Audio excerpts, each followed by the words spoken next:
recess. You're in for a real treat.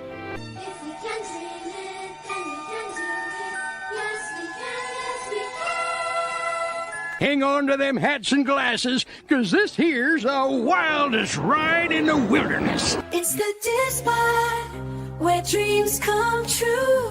With Corey and Lawrence, we'll explore with you. Feel the magic. Gets his stuff and gets ready to leave. And I was like, you're leaving? Together we'll make memories. And he said that's when he was like, okay. Yeah, so... But, so why'd you pull over then? I was probably more scared than anything. Pull over. That's why they chose the music they chose, and that's why that they laid this life out, you know, from birth to death in this show. It's actually much more to it than I think a lot of people realize until we really start to see it more. I'm going to skip out because I do have to do my football show where I will be picking the Patriots to lose this week. By the way, go Raven, out! I'll talk to him later. Pete is great. Love Pete. In the house, sometimes we would have 30. You had the house to hang out at. Ladies and gentlemen, Zach Stevens. What's up, guys? Welcome. I just said, let's go live on YouTube. People might like to see that. Believe it or not, that first night we got 1,000 people watching. I don't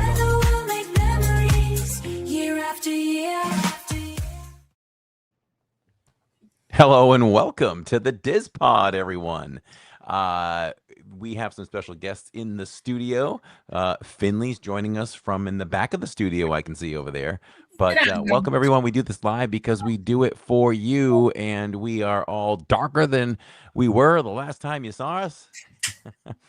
We've got more vitamin D. Some of us more than others. And listen, we had an amazing cruise, and we're about to cover that all with you. We miss you all. Feels like it's been a couple of weeks, but we're happy to do this for you all. And for anyone listening later on Spotify, Apple, iHeart, and Amazon, we're so glad that you follow us there as well. And if there's any way to leave comments and all that stuff, get a like and all that stuff, do it for us. It really, really helps. I see David T is in the chat, and I just want to thank him one more time from the bottom of our hearts.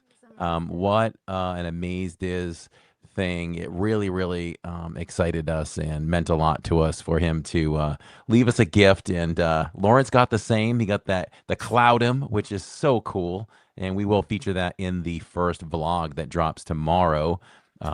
We will be premiering day one on the Fantasy tomorrow. And how cool is that? Catherine is holding it up, and you can just see the cloudy, sparkly smoke of the Cloudum. So in the kitchen. Yes. So Now It's still cold from the fridge. here we go.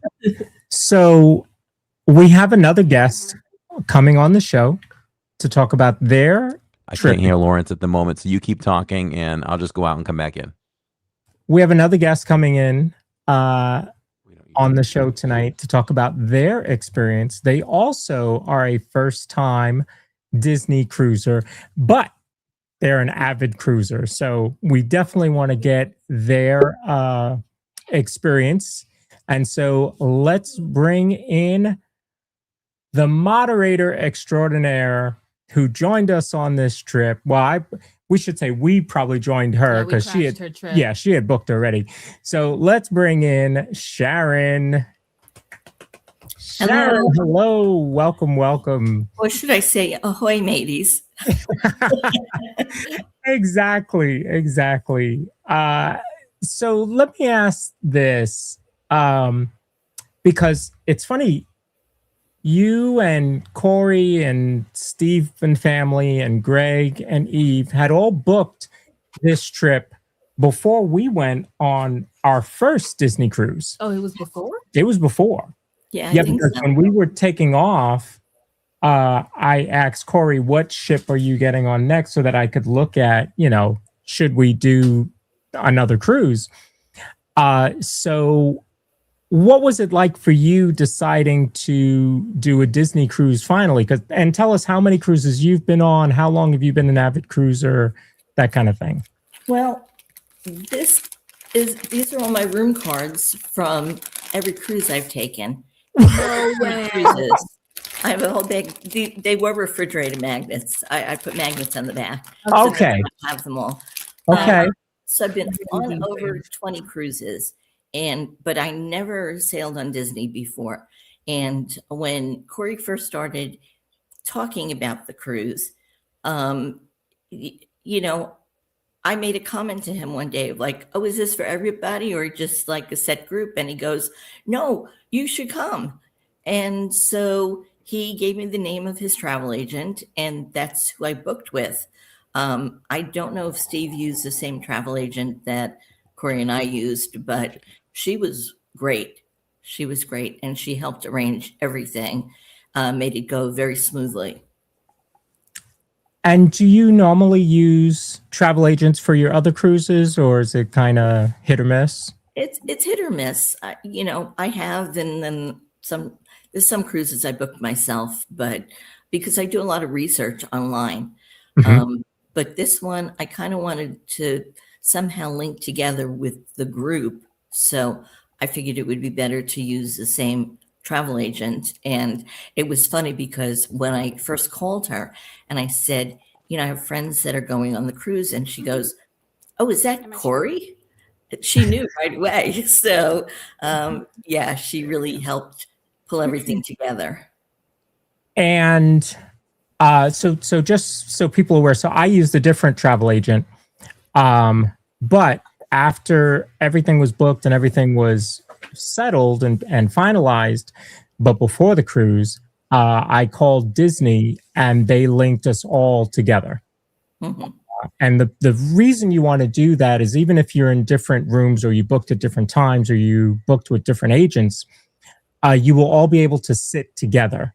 So we were able to sit together at dinner every night, and we'll talk about the rotational dining coming up here soon. So you took a Disney trip before your cruise and then took the Disney shuttle to the cruise line. Have you left from Port Canaveral before?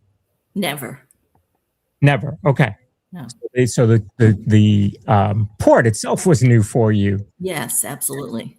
Okay. I sailed from Miami and Fort Lauderdale because even before I lived in Florida, we sailed out of South Florida. And now I live in South Florida. So Fort Lauderdale and Miami are within an hour from where I live. It's much more convenient for me. Mm-hmm. And so, Corey, you drove to the port. Did you drive from home or were you staying on property first? We were staying on property the night before we checked into the Signia by Hilton at Bonnet Creek, which is the first time we've ever stayed there, which was fine. It was not a bad spot. We got a free cabana. I should say we stayed with Greg, and he got a free cabana just because by the pool. So we did that, and it was about was it an hour and 45? Or no, it was like 45, 50 minutes drive to Port Canaveral from there. So I think that's something we would certainly look at doing again.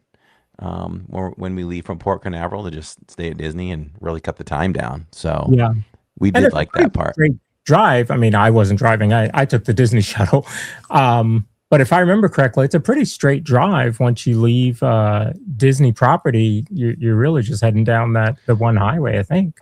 Yeah, once you get on that particular route, which I'm not sure what that route is, it was like, what, 50 plus miles on that route till you got there. We jumped on that right from over near Springs. Mm-hmm. Mm-hmm. Yeah. Yeah. Now our shuttle got stuck with the drawbridge was up. Did you guys get stuck with that? No. Must have gone back down by the time we got there, because I think you guys were about maybe 35 minutes ahead of us or something. From the talks that Tammy and I were having in the background, she did say that you guys would be there around 10:45. Yeah. And we got there at like 10:30. Got it. You guys were a little bit behind us, not too far though. Okay. And so one thing that I didn't realize is that Disney is the only cruise line that announces you getting on the ship. Oh my God, Sharon was so cute when she came out and she said, "That was the best." I don't remember exactly what she said, but she was so excited about it. She's like, "I've never had that before." On all the cruises that I've been on, they never, when you get on the Disney ship, somebody that asks your name and the crew is lined up and they applaud you in. And I was like, man, I want that all the time. I want to go to Publix and have them applaud me in. And now on aisle 7, Sharon. Yeah. Sharon walked into Target, nobody applauded, and she just walked right out. She was like, "This is not the place for me." Why am I even here? So, so what is it? So you both have been on different cruise lines, right? Corey, you were on Royal Caribbean. Yeah, 2 years ago. Sharon's been on all of them. Well, almost. I've been on Carnival, Royal, Celebrity, Princess, and now Disney. Okay. And so what is it like what was it like walking onto that ship and seeing the atrium and you getting the welcome and all that? How was that experience? It was a great experience. It was very easy to just walk in there. Of course, after they applauded you, you're on your own, but it was a beautiful atrium. And I was really impressed by, not that I've had bad crew members on other cruises, but I thought the level of service and friendliness was above some of the other cruise lines I've been on. Got it. What did you think? What were your feelings when you first entered and saw the atrium? Lean forward a little bit. It was great when they just announced our name. Yeah. I don't know. What do you think? Oh, I mean, I've seen it on other vlogs, so it wasn't a surprise to me. I couldn't wait for that. I thought that was just a really nice touch. But I told Lawrence, once I passed that and I saw the mini statue and the atrium, I think I said some words under my breath that I can't repeat just because it blew me away. Like, it's beautiful and we're here. I have seen this on videos for several years and it is right in front of me. It's kind of like your heart skips a beat for a second and you're like, whoa, I'm really here. And that gives me the chills saying that now. So that was a really impactful moment for me. Yes. Yeah. It was really beautiful in there. And even for us, we went on the Dream last year in October, and the Dream is the sister ship to the Fantasy. Like, it's identical. I'm trying to think of anything that might have been a little bit different, and I can't think of anything that was different at all. But even for us, you walk on that ship and you have the scent. If anybody knows, right? You go on to Pirates, you get that smell of Pirates. The confectionery, you can buy it at Magic Candle Company. You can use Corey's affiliate link. That's right. Is it 20% off, 15% off? That's right. And your home can smell like the confectionery. But I had to look it up when I got home. They do have the cruise ship scent. So I will have to order that because it's just something about walking on that ship and smelling that scent and being like, I'm home. This is where I belong. And so what did you guys do, Corey and Tammy, after you got on the ship? You did the welcoming, you kind of see the atrium. What was your plan after that? Definitely plan was to go up to the deck 11 and get some lunch. We did. And we did. We all got together first and got together on the ship app. Some of us had difficulties getting connected. Yeah, Jacob did. Especially Jacob, but we figured it out in the end, which was very, very helpful.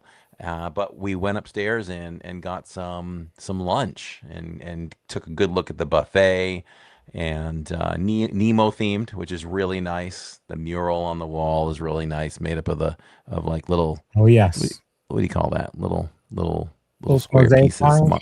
Mosaic. Whatever it is.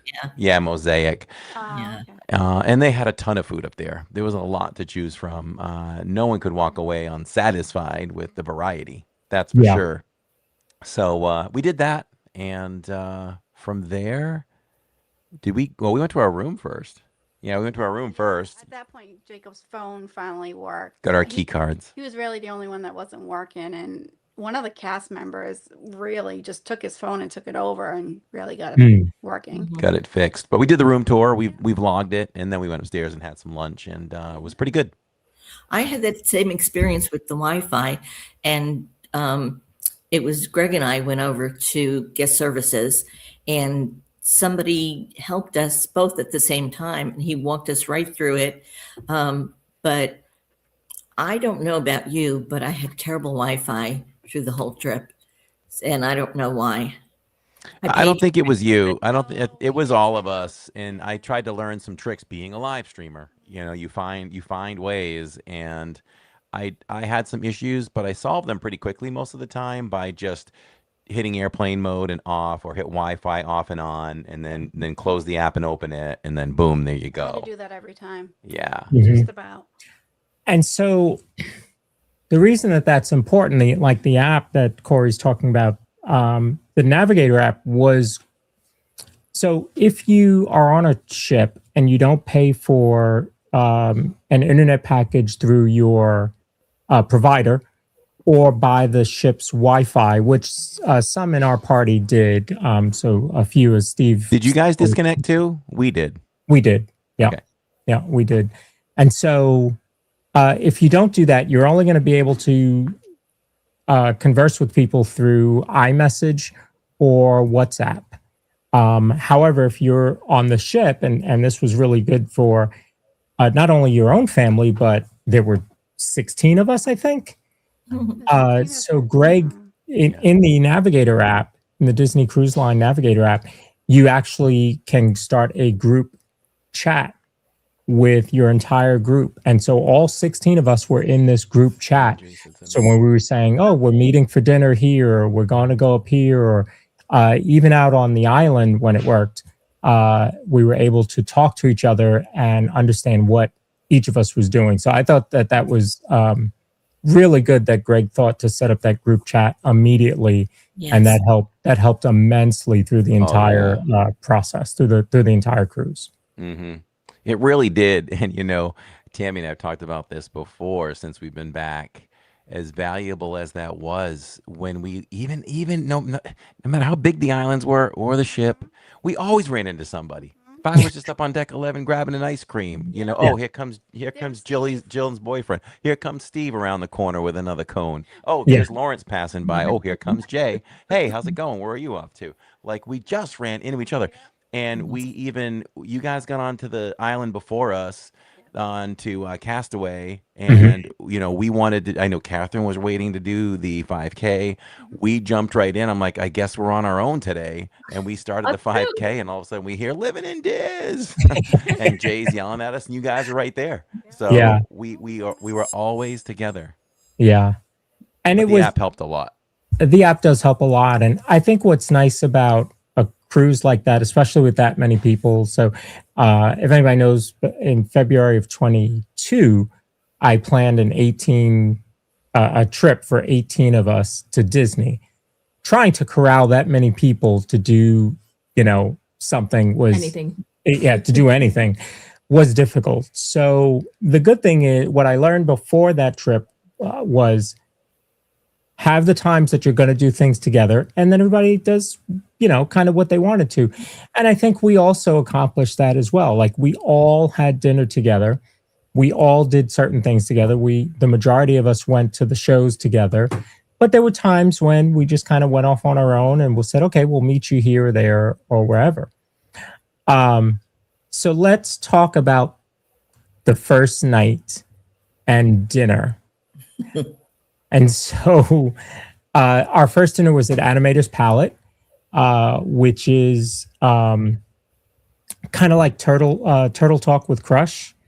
So Crush comes up and he talks to you, and then he'll walk away. He had a great conversation with Catherine. Amazing. I was not expecting to have like a whole conversation with him, because we did last time. We weren't sitting along the edge. So if you're like sitting in the middle of the room, you don't get that same interaction. And also, I think that was my birthday night. Yep. So we had gone So upstairs. we only came downstairs, and I think we maybe had dessert or maybe not because we were so full from Palo. But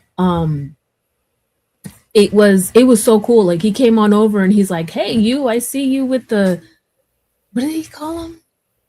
I can't remember. The sonars on your head." And I'm like, "Oh, you talking about me?" And I like touch my ears, and he's like, "Yeah, you. What's your name?" And I'm like, "Oh my God, you were interacting with me." Okay, because it was like you said, like turtle talk. Yeah. With Crush. So all of you know that Catherine makes my shirts, the majority of my shirts. I counted them the other day. I have 60 Disney button downs. How many did I make? Whoa. That's what I was wondering. How many did she make? At least 2/3 of them. Yeah, at least 2/3 of them. And one of them I didn't even make for him. He just stole. It's a lot of white thread. It was a lot of white thread. I made it for Jay. Oh, so Brave one. It wasn't a surprise to get a new shirt, right? So yes, I planned it perfectly. It was to me. So I get a new shirt, and she pulls it out, and I'm like, all right, I'll wear this to dinner. And so this is the shirt that she made for me. And I was very nonchalant about it because you were like, "When am I going to wear that shirt?" And I'm like, "I don't know. Like, why don't you wear it the first day?" Yeah. So I was like, okay. Girls are sneaky. So I get downstairs, and who's the first person that came up? Was it Steve? Greg was already sitting there. Oh, Greg was already sitting there. Greg was already sitting there. And so what was funny about that is that I'm surprised that when I gave Greg his shirt, which, by the way, Tammy, you got to tell the story about the whole how you got Greg to wear it. But how I gave him his shirt, we were all about to go into our room, and Greg was walking in one direction and we were walking in the other. And I said, "Hey, hold on a second." And Lawrence actually walked away. I was surprised that you didn't like stand around and wait. So I just gave him his shirt and I start digging, and they all look the same. Obviously, look at that guy wearing it. So they all look exactly the same. And I'm just like digging through shirts, and I'm like, "Oh, I think it's this one. And no, this is the one that I have for Steve. No, this one. It's this one." And it was literally at the very bottom. Why did I plan it that way? I don't know. But finally I got it to him, and he showed up to dinner first. So he was sitting down when we got there. Okay. Yeah, he was sitting with me. Yeah. Yeah.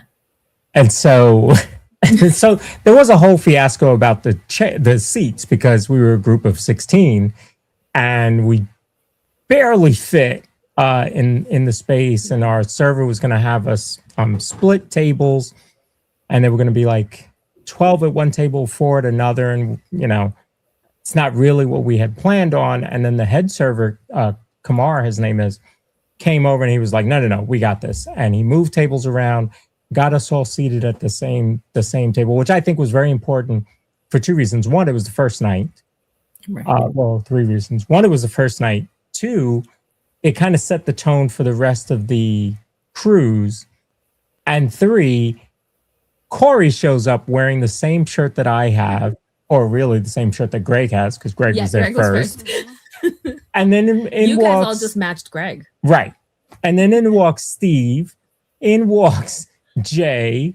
Or Jay went up to get his. So, okay. So you, Tammy, you had them come out together, and Corey and Jacob were already wearing the same shirt. So how did you bypass that?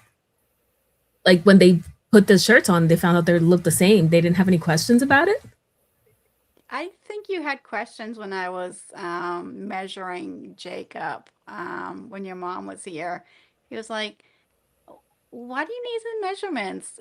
Is Catherine up to something?" I'm like, "Nope." And I just let that go. I figured it might be something, but I didn't think it was to this magnitude. Well, the hardest part was Greg's shirt, because what I had to do was, how was I going to get Greg's measurements for a shirt? Because his wife, Marissa, didn't go on the cruise. It was just Greg and his daughter, Eve. So I reached out to Marissa on Instagram, and then she got back to me and said he wears a large. It was like a week later or something It was like like a week later, so I was like, More. oh no. So I went to Catherine. I was like, he wears a large. Make it work. I don't know. And she was like, large? Oh, great. I can. Yeah, because I didn't have to like cut out another like, pattern. If it was a large or a medium, I was like, great, I got it. Because I already have large cut out for like Corey and Lawrence from before, and then now Lawrence is a medium, so I have mediums cut out. So I was like, good. And I had just made that a shirt, so I had to cut out a different size for him. So I was like, oh, it's like 38 pages or something like that I have to print and cut and tape and then cut around. It was too much. So I was like, as long as he's large, perfect. But the funniest was Steve when he came to the table and he saw Corey wearing the shirt. He goes, "Hey, you wearing my shirt? Hey, hey!" Well, first of all, with Greg, we were at the DVC lounge, and you and Jacob got up to get a drink, and I looked at him. I said, "Catherine's going to be handing you a shirt. Don't ask any questions. Put it on when we tell you to." Did he tell you? Like, Did he tell you about that though? Because when I was digging for the shirt to try and find it for him, he was like not looking. He was trying not to. He was like looking away, and I asked him, like, "Oh, what did Tammy tell you?" And he's like, "She just said, put this on. Don't ask questions." And I know it's got to be something crazy because Marissa's done this to me before. Oh, so he was kind of like on the up and up about it. And then that first night for our dinner, we saw him around 5 p.m. And our dinner was 5:45, and he still didn't have the shirt on. I looked at him. I said, "Where's your shirt?" I would know, Tammy. I was like, sweating no, bullets. don't I was worry. like, I hope none of these guys come in outside of dinner with this shirt on. So when we saw him at the DVC lounge, I was like, oh, you better not be wearing that shirt. And then Steve was supposed to come, and I was like, oh, I really hope he's not wearing this shirt. So I was glad that nobody wore it until dinner. And you know what's funny? I got a video of the reveal, but everybody came in at different times. yeah. I showed my friend that picture that you put up before with everybody in front of the statue. And my friend said, "What are they, all crew members?" No. Oh, everybody loved your matching shirts too. Yeah, they did. People stopped us in the Except for lobby and one all guy that. anyway. It was really cool. Side note, one guy just met Lawrence and I think on night one, and he just commented on the shirts. And we talked about having a podcast and some YouTube channels and all that. That guy found us every night. Yeah. He wanted to talk about the shirt he was wearing and the shirt I was wearing. That's funny. Yeah, that guy, it became a whole thing, which is, you're on a ship with what do we think? 2,000 other people? I heard 1,000 something, and I was like, oh, that's not as many. I think it's more than that because I think there were 1,500 crew members. There was 1,500 crew members. So it had to have been maybe 20 because maybe the total was 4,000. There was less. I feel like there was less people in our last cruise, and we're constantly running into people. Yeah. So I think this crew had a little bit more people, and it was also out of school time, so you probably had a lot more families with kids than when. The school started Monday here for us. Here for the South. Probably, I wonder too, the way that the Disney ships, or at least this one, was designed, it's kind of like everything centralized to one area, so maybe it's easier to run into people, right? I mean, you got midship with the atrium, and then you go up to deck 11. That's all right there, and everything else is rooms compared to maybe some other companies like Royal and all that design their ships a little bit differently, maybe, and maybe that's why we run into each other a lot. Well, you're right, and then like all the kids stuff is on deck 5, and all of the lounges are on deck 4, and the adult area is on deck 12, and so that you are in those pockets. And so when you want to do, the pools, the family pools, you're essentially going to be on deck 11. When you want to grab something quick serve for lunch, you're going to be on deck 11 in that one area. So you're right. You're going to run into to people for sure. Since everyone meets at the elevators. Yeah, we definitely had that happen. Excuse me. So tell us about dinner. What did you think about the rotational dining, the food, the fact that that your soda and drinks are included, non-alcoholic. So tell us what's that, because that's a little different than Royal Caribbean or really any other cruise line. So both of you tell us. We'll start with Sharon. Yeah, start with Sharon. It is different because on other cruise lines, you have to pay for a soda package or drink package to get soft drinks. And this is just what you need on Disney Cruise to give kids more sugar. That's how they stay up till midnight at that kids' club. Give them all the soda ice cream they could eat and have them run around and see Mickey Mouse. That's, but that's different. And also on other cruise lines, you get assigned a table in a dining room, and that's your table. Mm-hmm. It's one dining room. And whether you have, a set time, or some ships have anytime dining where you could go whenever you want to between a certain time frame. It's still one main dining room. Here, it was a little different to go. One night you're in Animated Palette, the next night you're in, Royal Court, let's say, or it just was very, very different. Not what I'm used to. And so I'll put up some of the pictures. I will not remember which dish was which and what came from what. I had that dish. That was cooked shrimp with like some linguine, little spinach on top, and some scallops. It looked really good. Specifically, the best part of that was the shrimp, and the linguine was fine. I like a thicker sauce, so that would have made it better. I don't think I'm a big scallop person, but they were fine. I'm not a scallop expert, but the shrimp was really good. So that plate, I don't remember what I rated it at that time, but I probably would have given that maybe a 3.5, 3.75 at the most for that. What did you think about the overall experience and eating at a specific time, and just overall, what did you think of the food, that kind of thing? Good.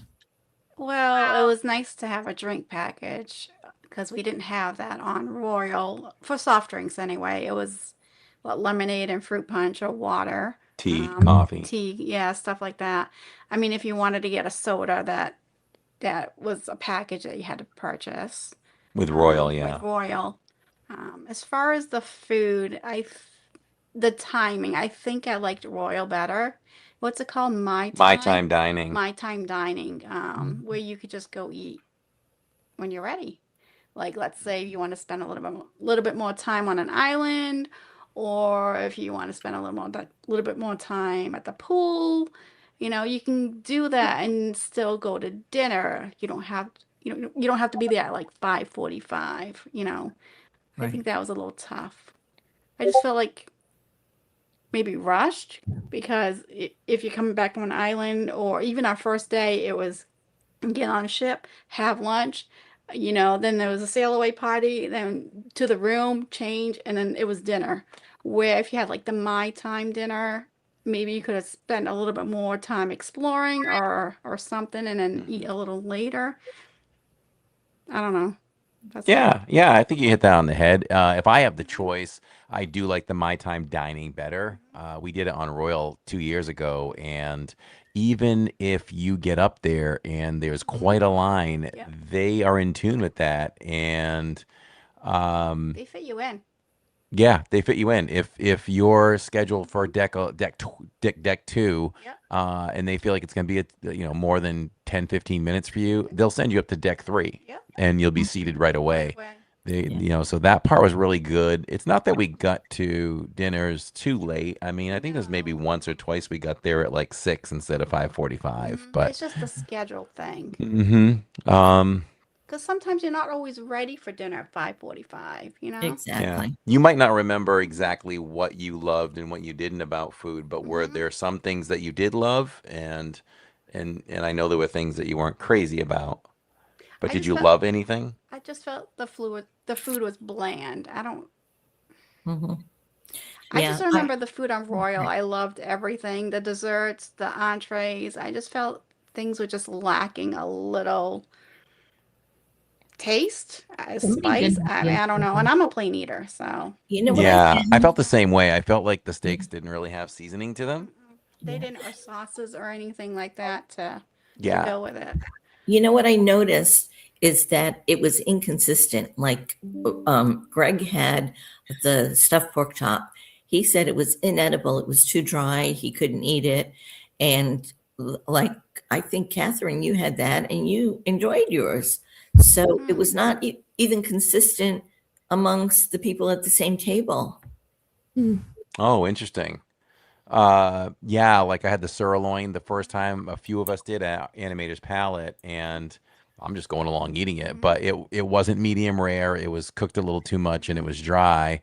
But some of you had turned around and ordered what was Tenderloin. that? The tenderloin. Tenderloin. What was it?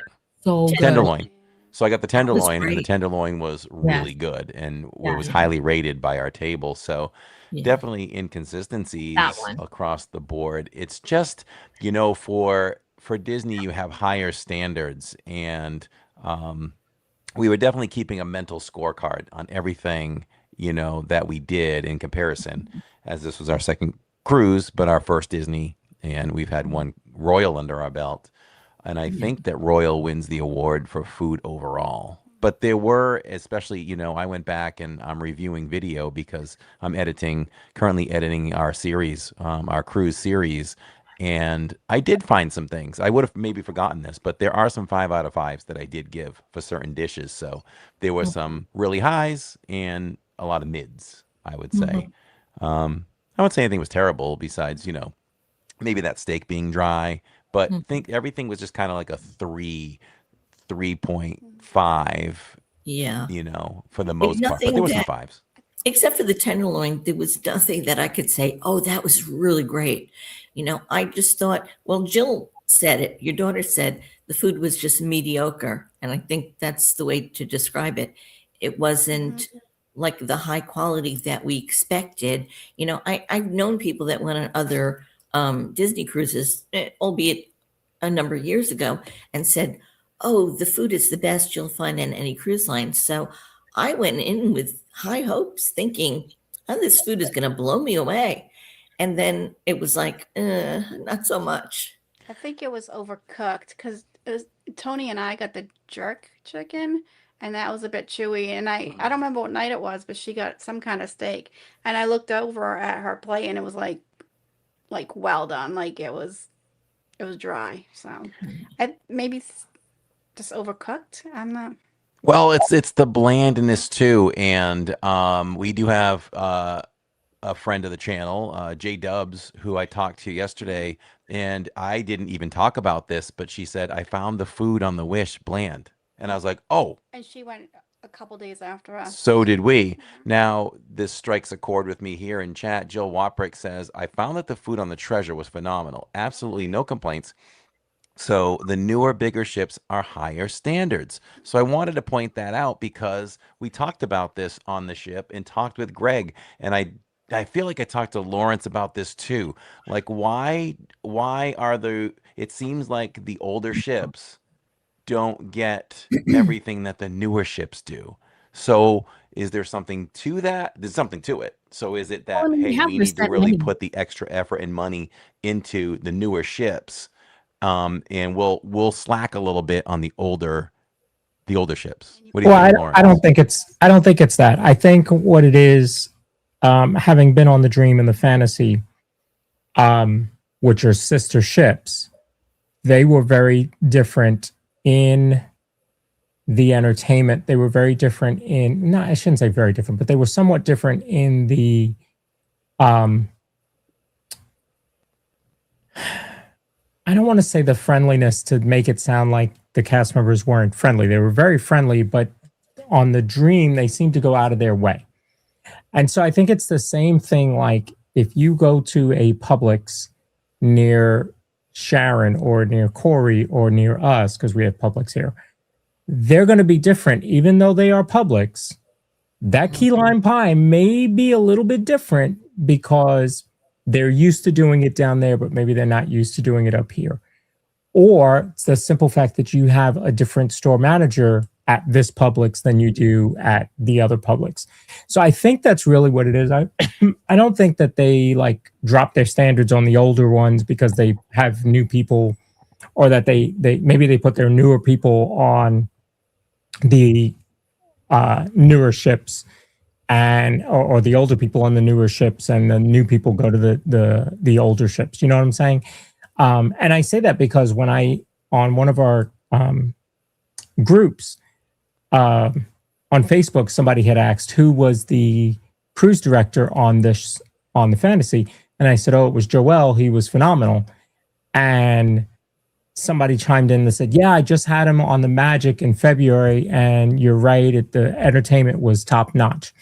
So I think it really has to do a lot with who the leader is. So who's the cruise director, who is the executive chef on that ship, and I think that really sets the tone for the entire cruise.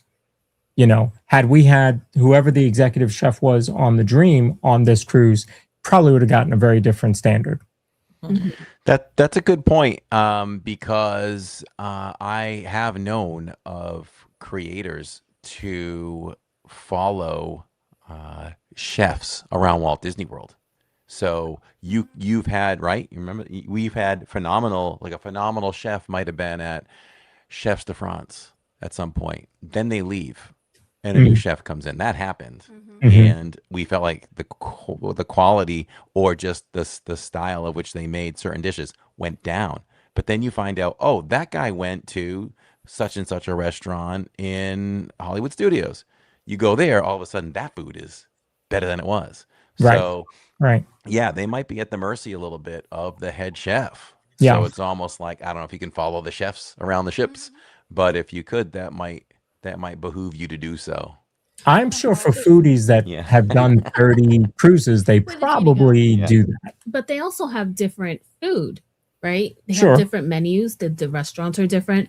So it might be just a matter of, the way this beef tenderloin is done is better than that one. It's got different spices and whatnot. So maybe that plays into it a lot as well, because these ships are, how old is the Fantasy? It's like early 2010s, right? Yeah, I would say maybe 2013 or something. I It feel like started it sailing. might be 17. Maybe it started in 09. So, the foods that you used to be eating 15 years ago, you might not find as good as the foods that you're eating now because your palate has changed. And you've learned to try new different things. So maybe they're just trying new different things in the newer ships that are just, I wouldn't know because we haven't been on the newer ships. Sure. But I'd like to and find out. Me loving food, surprise. I felt it difficult to, even when ordering, to find things that made me say, ooh, yes on this menu tonight. It was hard to choose things that I think I might like based on the description of them. Royal, though, too, I felt like it was more variety. Where this cruise, I felt like, was it the sirloin steak? Wasn't it on at least 2 of the 3 nights on their menu? Where Sirloin and asparagus was on every single night. Where Royal just had something different every night. Like, they didn't repeat a dish. Yes. I do feel like they had little choice for kids. I know that some kids are picky and they like what they like, but it's like it was the same food for kids every single day. It was always mac and cheese. Was it salmon? Salmon with fries, or what was the other thing? Was there pasta? Oh, was it spaghetti? No. Yeah, there was a pasta with the red Maybe it sauce. was, and then it was the pasta with fries. That was it. Pirate Night, they got the same thing. Enchanted Garden, they got the same thing. And I know that kids are picky and they like what they like, but maybe one day do chicken with the French fries instead of salmon. Kids like steak too. They could have a like kid steak steak too. dinner. And it's funny because we were talking about that at work and how my coworker had said that when she was a kid, they never let her have steak, and how it's funny because they went to a steakhouse for her husband's birthday or something. And I was like, "Oh, did you bring your daughter?" And she's like, "No, she's 2. I'm not going to give her steak. I didn't have steak when I was a kid." And I'm like, Finley had a filet mignon when she was 9 months old. Yeah. So, or 8, because it was on your It birthday. was my birthday, yeah. Yeah. So I don't get this whole like, and it's funny because with her being so picky, it's funny that I feel this way, but I don't understand not giving your kids different foods. Okay, so maybe they won't like it, but at least they'll try it. You never know. I tell Finley all the time, I'm like, how do you know you like cup noodle soup? Because you tried it one day and you realized you like it. So you never know. We went to, what's the restaurant in Epcot at where Soren is? Sunshine? So we Garden Grill. No, downstairs. Sunshine. Yeah. Sunshine so we season. went there and she looked at the menu. She's like, I want that chicken. It was salmon. But I was like, all right, girl, I'm gonna get you the chicken. Got her the chicken. She ate it, loved it. Halfway through her eating it, she's like, I like this chicken. And I'm like, no, Finley, that's salmon. So now she knows she likes salmon. So it's kind of like, you got to give your kids different things. Otherwise, they're always going to eat fries and chicken nuggets. But you know what I found was really strange? Like, up on deck 11, not where the buffet was, the other side, you had flows. So you had a window where you could get pizza, another one you could get hamburgers and hot dogs, another one you could get tacos and taco bowls, and then the last one was sandwiches and salads and fruit. So there's pizza there. Why can't they put pizza on the kids' menu? Pizza. Yes. Have one night where it's pizza. Right. The kids would love that. They would pick that in a heartbeat.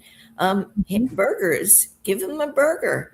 Yeah. It's available. It's not like they don't have it on the ship. They had it. And I got to tell you, those taco bowls, those are really good. That I would have given a 5 out of a 5 because I thought the quality of that was excellent. Agreed. Kids like tacos also. So I'm agreeing with you that there should definitely have been more variety on the kids' menus. They have it available on the ship. And you know what was one thing I'm sure you guys noticed? I think it was the last night when we ate at Royal Garden or Royal Court. We brought our own food from Flo's for Finley. Yes. She was getting I didn't even notice that. While she was getting her hair braided, I went to Flo's and I got her a big old plate of fries because that's all she wanted to eat. And the fries that they have in the restaurants, all of them are steak fries. She doesn't like steak fries. She likes, as she calls them, skinny fries. So like the McDonald's style fries. Yeah. So she tried them. Where did we go that she ate steak fries and she really liked them to the point that I actually bought steak fries and I have a bag of steak fries in the fridge that I guess now she won't eat. But we ended up just bringing her a plate of fries because they didn't have anything that she would eat. One day she did eat the macaroni and cheese, which is crazy. She doesn't like macaroni and cheese that much. Well, she made that clear one night. She said she liked the macaroni, but not the sauce. That's right. Yeah, she doesn't like cheese. Yeah, she doesn't like cheese, but she likes mac and cheese. Yeah. Hey, Just by like the way, she doesn't like cheese, but she loves pizza. Right. She asked Lawrence to order pizza last night for dinner, and she said, "Can I have this, this, and this, but no cheese?" And I'm like, "Okay, girl, Sure. There was cheese on it." Yeah. By the way, the background is a video that I took. It's actually from our room. That's awesome. Okay, good to know because I see the ship in the back and I'm like, that looks a lot like the ship that was out there. Yeah. For a while. Yeah, so that was taken off of I forget what night it was. Was that the last night? I think it was last Yeah, I think it was the last night. Yeah. So hold on, before you move on about something else, while we're on the topic of food, I am a little bit upset though, because they do have this, bring the cup. But if you buy a cup on the first night of like an alcoholic drink, it was $14, $17 maybe. And I think it was 17. Yeah, I think it was $17. And you get this alcoholic drink. It was just fine. It wasn't like the best mixed drink I've ever had. It was like a frozen daiquiri or something. Every day you can bring that cup and you get a drink of the day. Whatever that drink that day is, they refill your cup with that drink of the day, and you only have to pay $6 for the alcoholic drink. Oh, I didn't know that. It was a deal because it normally would be $14 to $17. Yeah. So if that's something that people care about, if they drink a lot of alcohol, that's literally the only alcoholic drink I had the entire trip. Oh, no. This one is alcohol free, but they do make one with alcohol that I had at the DVC lounge. I had a glass of that. Yeah.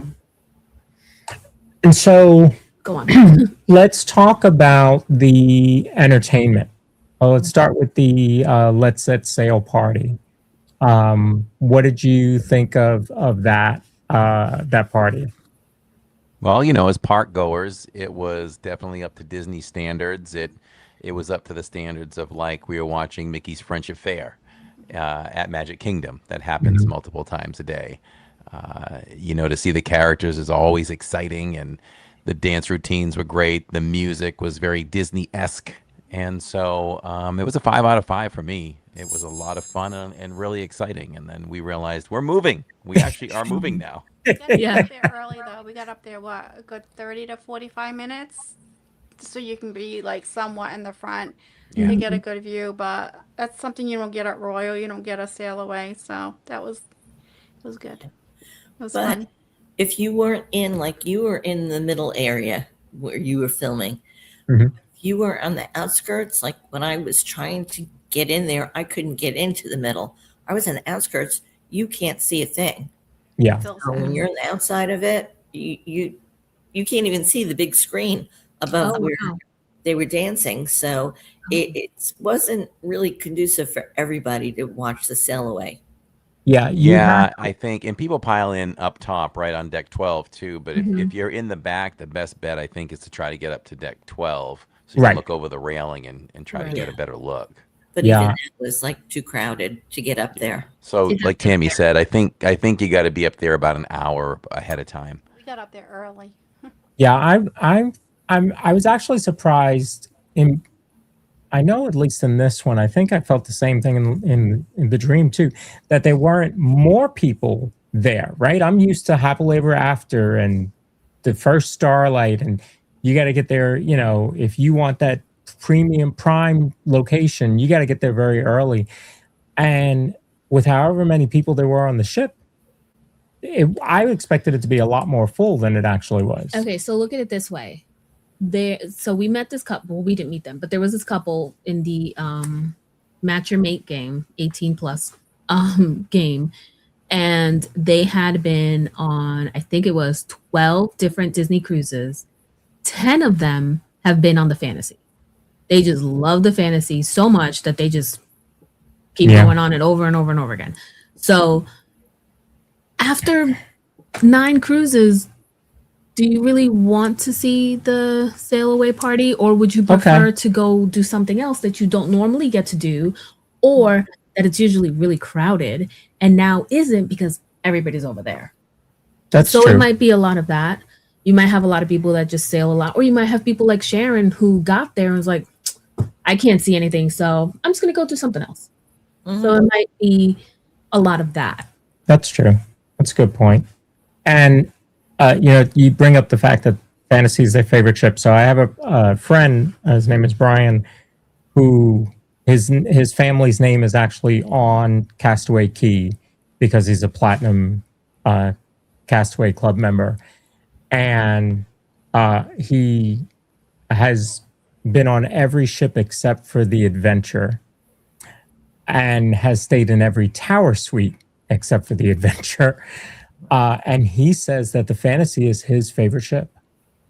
Wow. Yeah. Yeah, it's got to be the most popular ship of people that have cruised multiple, and I don't know why. I'd like to know why. I know why. It tells me, it makes you question what's wrong with the other ships. Okay, so I know why.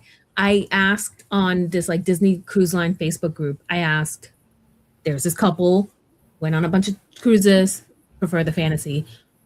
What makes you go on a ship over and over and over again rather than trying out the 8 other ships that, and plus that are coming? Why one over the other? And a lot of people say that they go for the itinerary and length of time, and usually that makes the ship pick itself. If they wanted to do a 7-day cruise, they only had the fantasy available.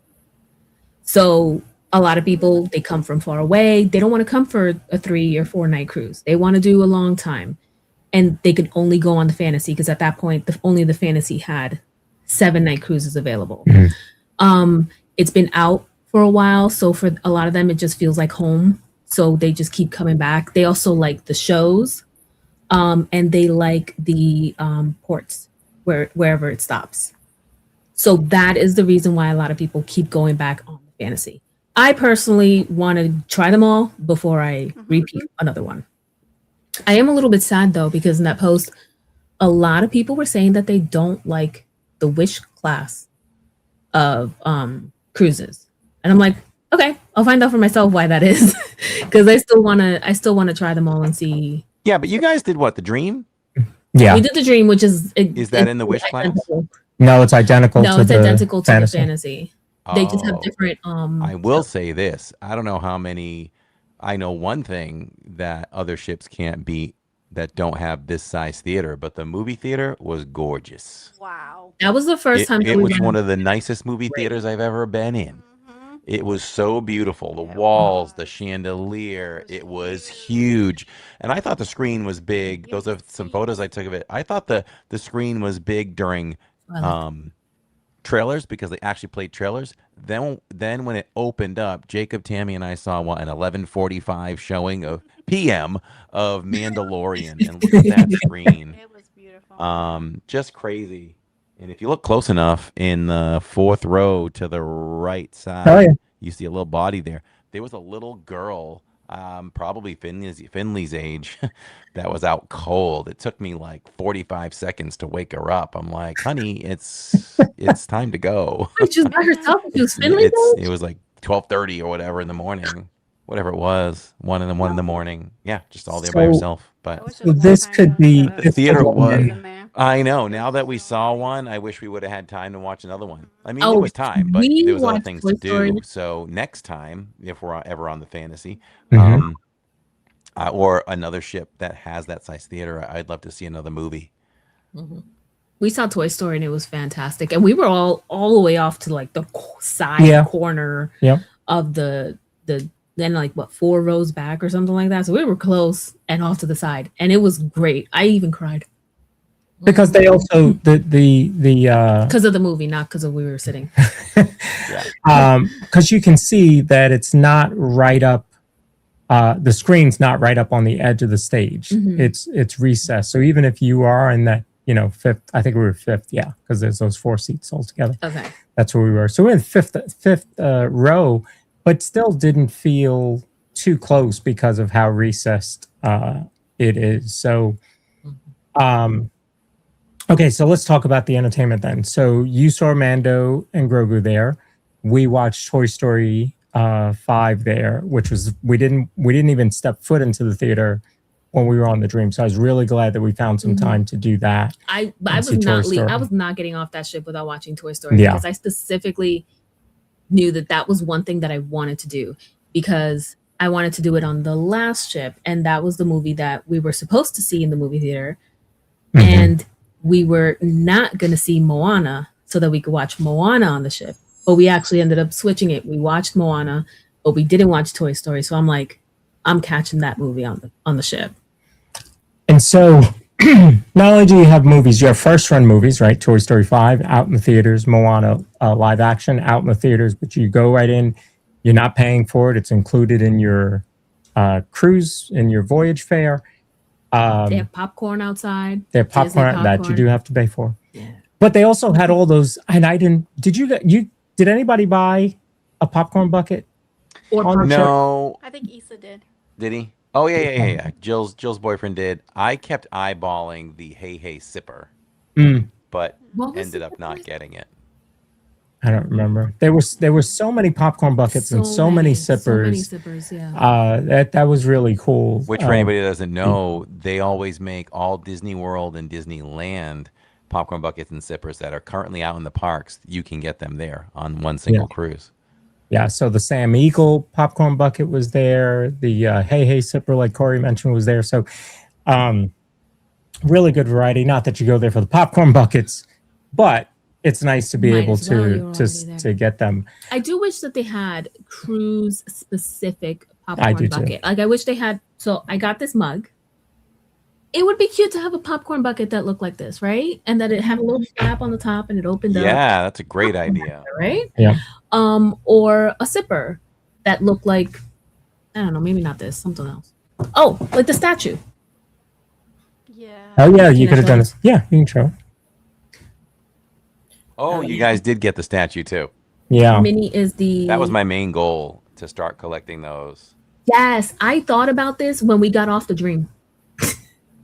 So I was like, we gotta get on the once we get on the Fantasy, I am buying this. And I bought this night 1. I was like, I'm not leaving the ship without getting this one. So who was on the Dream? Was it Cinderella? No, Mickey. Was it Mickey? It was Sorcerer Mickey.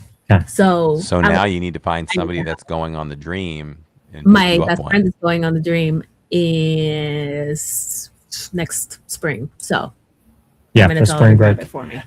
So but not her only as a sipper. Yeah. So not only do you have first run movies in these nice big theaters, but you also have Broadway style shows. So the first night was Aladdin. What did you guys think of Aladdin? I fell asleep. Phenomenal. I was so tired. It was Broadway quality. It was more than I thought it was going to be because they were actual small but pyrotechnics in the show. And that's different. I have not seen that on other cruise lines. And obviously I've been on many cruises and I've seen production shows on other cruise lines. But on a Disney cruise, to have a Disney show and have the level of entertainment, it kind of, that blew me away. I have to say that really impressed me. Yeah, the genie really made it made it great, right? He's my favorite. Yeah. The genie. So he was great. It was Disney quality level entertainment anyway, but the genie was great. I would say that Jill and Jacob loved him, but maybe a little over the top at points, just a little bit too much over the top. But and I noticed that, but I didn't mind because he brought energy to that show and energy to the genie, and he was really funny and a lot of adult jokes too. Yeah, I like the pop culture current flair that he brought to it. Like at one point, he made a 6'7" joke. Yes. Yeah. So I like that it wasn't just 1994 Aladdin's Genie when it came out. It came out. It wasn't Robin Williams remake. It was something different. Right. Or it wasn't a Will Smith remake either. He made it his own thing and he brought a lot of entertainment to it. So there were 2 shows. Aladdin was first and then Believe was the third Frozen. show. Well, talk about Frozen. Frozen was in the middle. Frozen, yeah. Oh, I just want to say that the genie in the So the next night we have Frozen. Yes. And so Frozen was closer to the movie, I think, than Aladdin was. I think, you take some liberties, right? You're doing Broadway. I've never seen Aladdin or any Disney Broadway show. But you take some liberties. And what was interesting about the Aladdin show was that these shows are only about an hour, maybe just a little bit more than an hour. And they still they took the story in a different way for a little bit, right? You had, like in Aladdin, you had a Jasmine doing a song that she doesn't normally have in the movie. So and it's not the same song that she has in the live action. Right. Because she does have a song. She has a song in live action, yeah. So, what did you think about Frozen? And was it closer to the movie? Did you appreciate that Aladdin wasn't? Would you have rather it stick to the entire plot? What do you think? I guess I'll go first. I had chills the entire time. I think that behind Beauty and the Beast, that is probably the best soundtrack for any Disney animated film. It's just great from beginning to end, and so just hearing the actors, belt out those tunes gave me a lot of chills. I enjoyed Frozen immensely. For me it was a 10 out of 5 Mickeys. It was really, really good for me. What do you think? I felt like we were at Disney World at Hollywood Studios watching at times, yeah, Frozen live, the Frozen sing along. Yeah, it was just like that. Yeah. So it was funny to me. And the Olaf puppet, I'll just say the Olaf puppet was great too, Mhm. which we think was played by the genie. Yes. Well, so I love my favorite song in Frozen is In Summer, which is the song that Olaf sings. And when you watch it in Hollywood Studios, in the Frozen sing-along show, I love yelling out puddle, because then the two Storytellers. the two storytellers, they come out to the middle of the stage and they're like, who said puddle? Get out. So I just love doing that. And in this one, when that part of the movie came up, or that part of the show came up, they took the lights and they shined it onto the audience so that the audience could be a part of that portion of the song. And you better believe that I yelled out puddle. We did too. We did too. Yeah. You better believe I yelled out puddle. So And I loved during the show, and it was like the Frozen sing along in Hollywood, where it snowed in the theater. And I thought that was a wonderful touch on a cruise ship to do that. And the kids were just going wild with that. Yeah.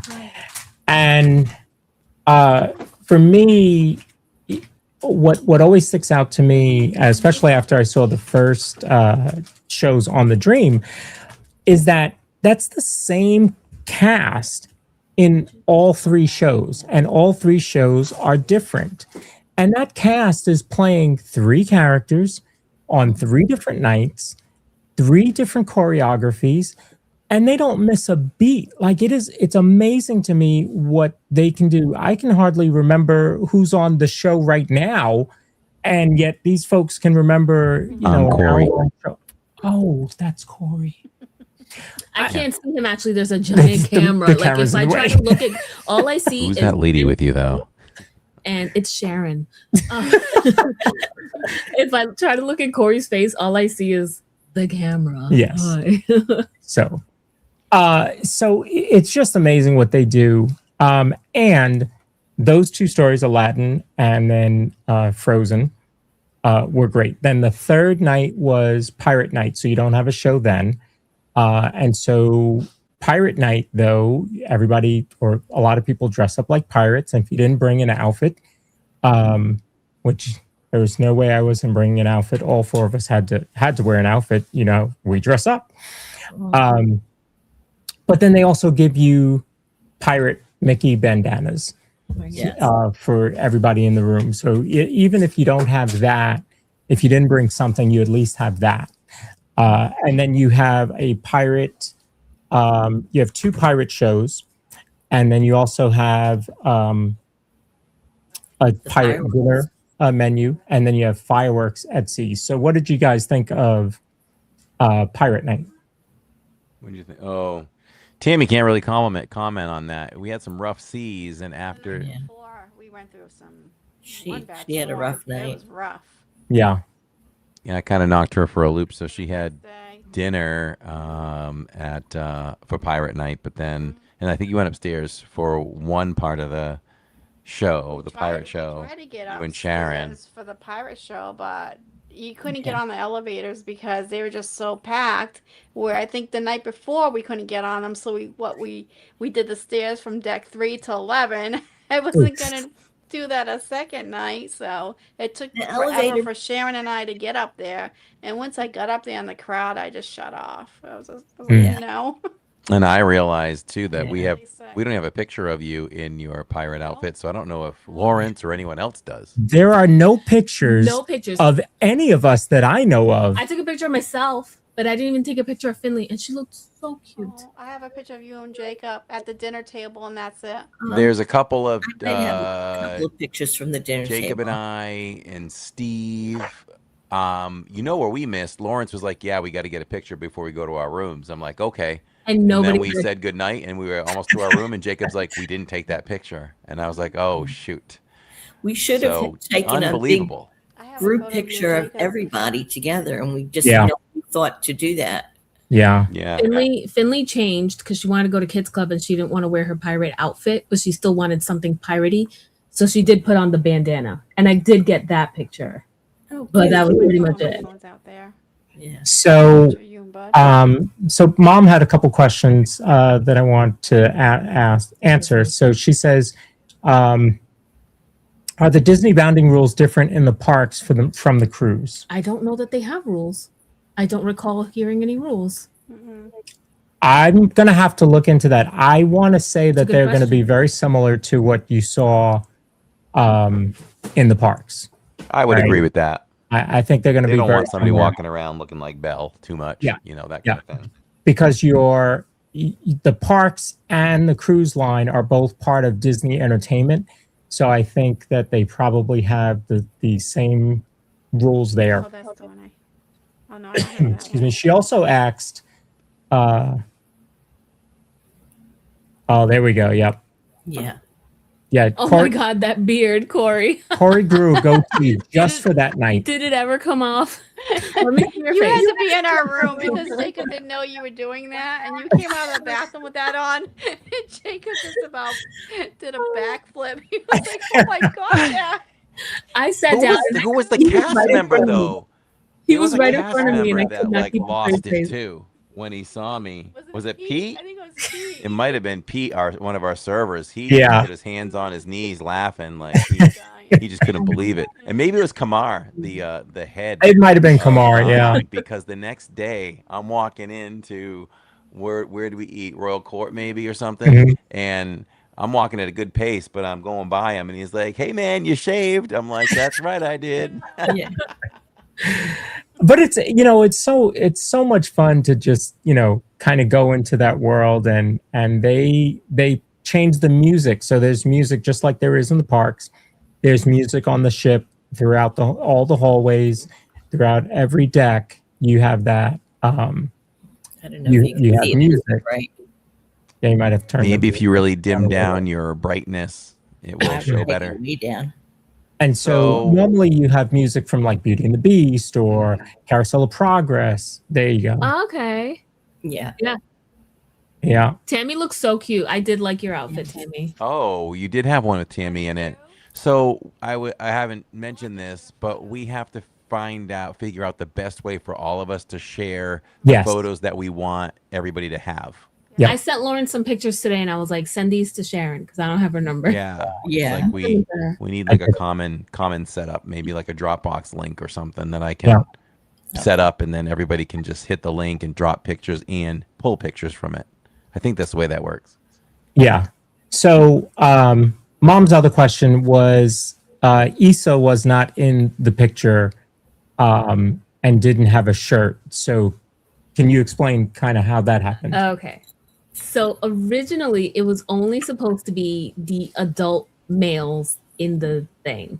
So it was supposed to be you, Corey, Steve, and Greg. Or you, Corey, and Steve. And then Tammy was like, Greg's also coming. And I was like, okay, so Greg. Yeah. And then Tammy was like, can you make one for Jacob? And I'm like, okay, get me his measurements. And as I was making the shirts, I was like, oh my gosh, how crazy would it be if I sewed one of these upside down? I did not sew any of them upside down. However, I did cut one upside down. So you can't see it, but Jay's shirt, the back, is upside down. Like the characters are they're facing upside down.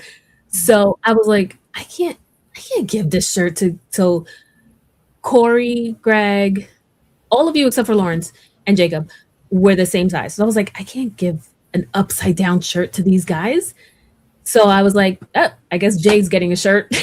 So okay. That's why Jay had a shirt, because I was like, I had half made the shirt, which also worked out for me to lie to Lawrence, because whenever he came into my studio and I was still sewing and I had one shirt here and one shirt here, I just said to him, I sewed one upside down. Can you believe I did that? And that's why it's taking me so long. And that's why I have all these extra shirts. And that's why I have so much fabric.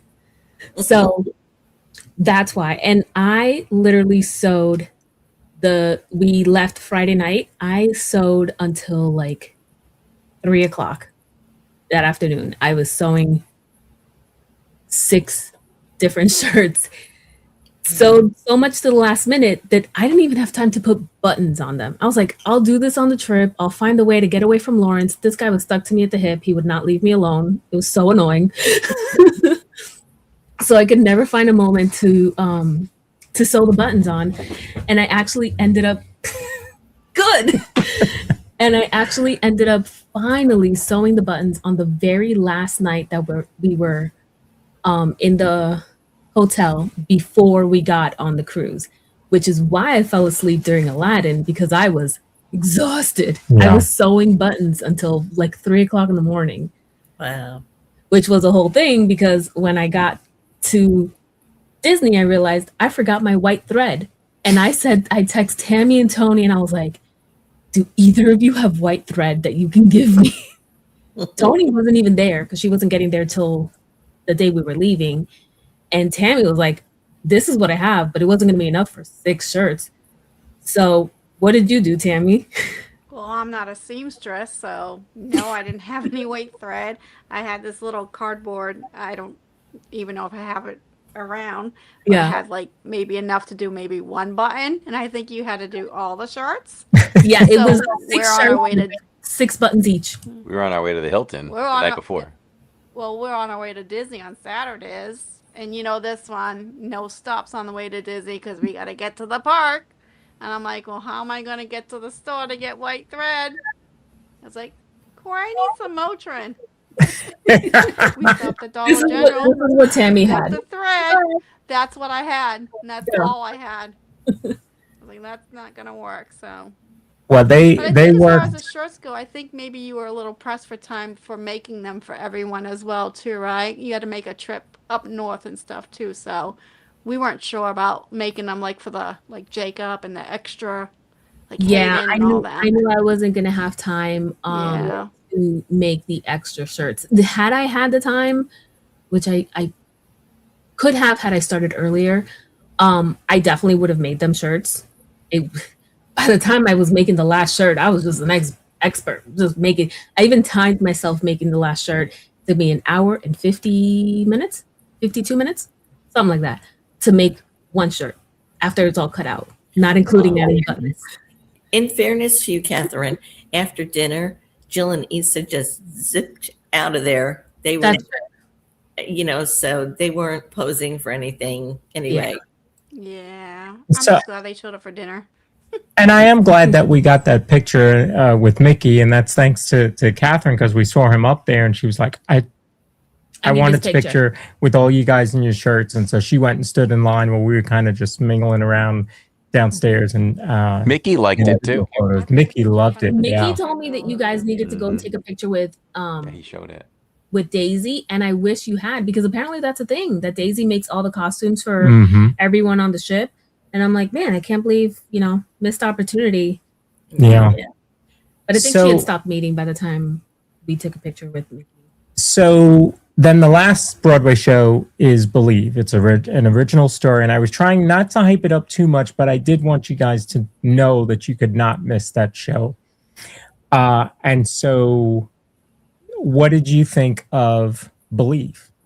It was incredible. It was so different because they had little bits of all different shows. And one of my favorite scenes, and I think, Corey, you agree with this, was Mary Poppins. And they had the chimney sweeps dancing and singing Step in Time. And I thought that was great. That was great because it really harkened back to, one of the classic Disney movies. Not an animated movie. Yeah, lots of surprises in Believe, and that's what made it great. And after a while, you're like, who's showing up next? And I'll just say that, piggyback off of what Sharon said, from the top left corner of the stage up top, floating down comes Mary Poppins across the stage, and the chimney sweeps come out of it nowhere, and you get this huge tap dance routine with their sweeps. Their sweepers was just incredible. It gave me chills the whole time. I was like, wow, that was pretty amazing. So I really enjoyed that. And I love they had the mini drone that was green, that was Tinkerbell flying around the theater. I thought that was a great touch too. Yeah. Yeah, it wasn't like a laser, it wasn't a projection, it feels so different from what you would expect on a cruise ship to me. So the story, I believe, it's a dad, it's his daughter's birthday, but he's too consumed with work to really pay attention to her, and he doesn't really believe, and so he goes through all these stories in order to start believing again, and his guide along that journey is Genie from Aladdin, who had just played Genie 2 days prior or 3 days prior, as he lets you know. And that's what I was going to say before, was that I like when he came out, he made a reference to the fact that, oh my gosh, it's been so long since I've seen you guys. It's been 3 days. Because he had been on the show 3 days prior. But the stuff that they did with him and like Corey said, you have Mary Poppins flying on stage. You had Peter Pan do the same thing, flies in on stage. Hello, the dad sings with Baloo. Like, when did you see Baloo come? It's just the stuff they did. They had a Lion King section. Pocahontas. Just so much, and I think that's Beauty and the Beast, a great story. And Aladdin Aladdin too. Yeah, they had those tap dancing puppets of the genie. It was a whole row of them. That was so different. Yeah, I haven't ever seen anything like that.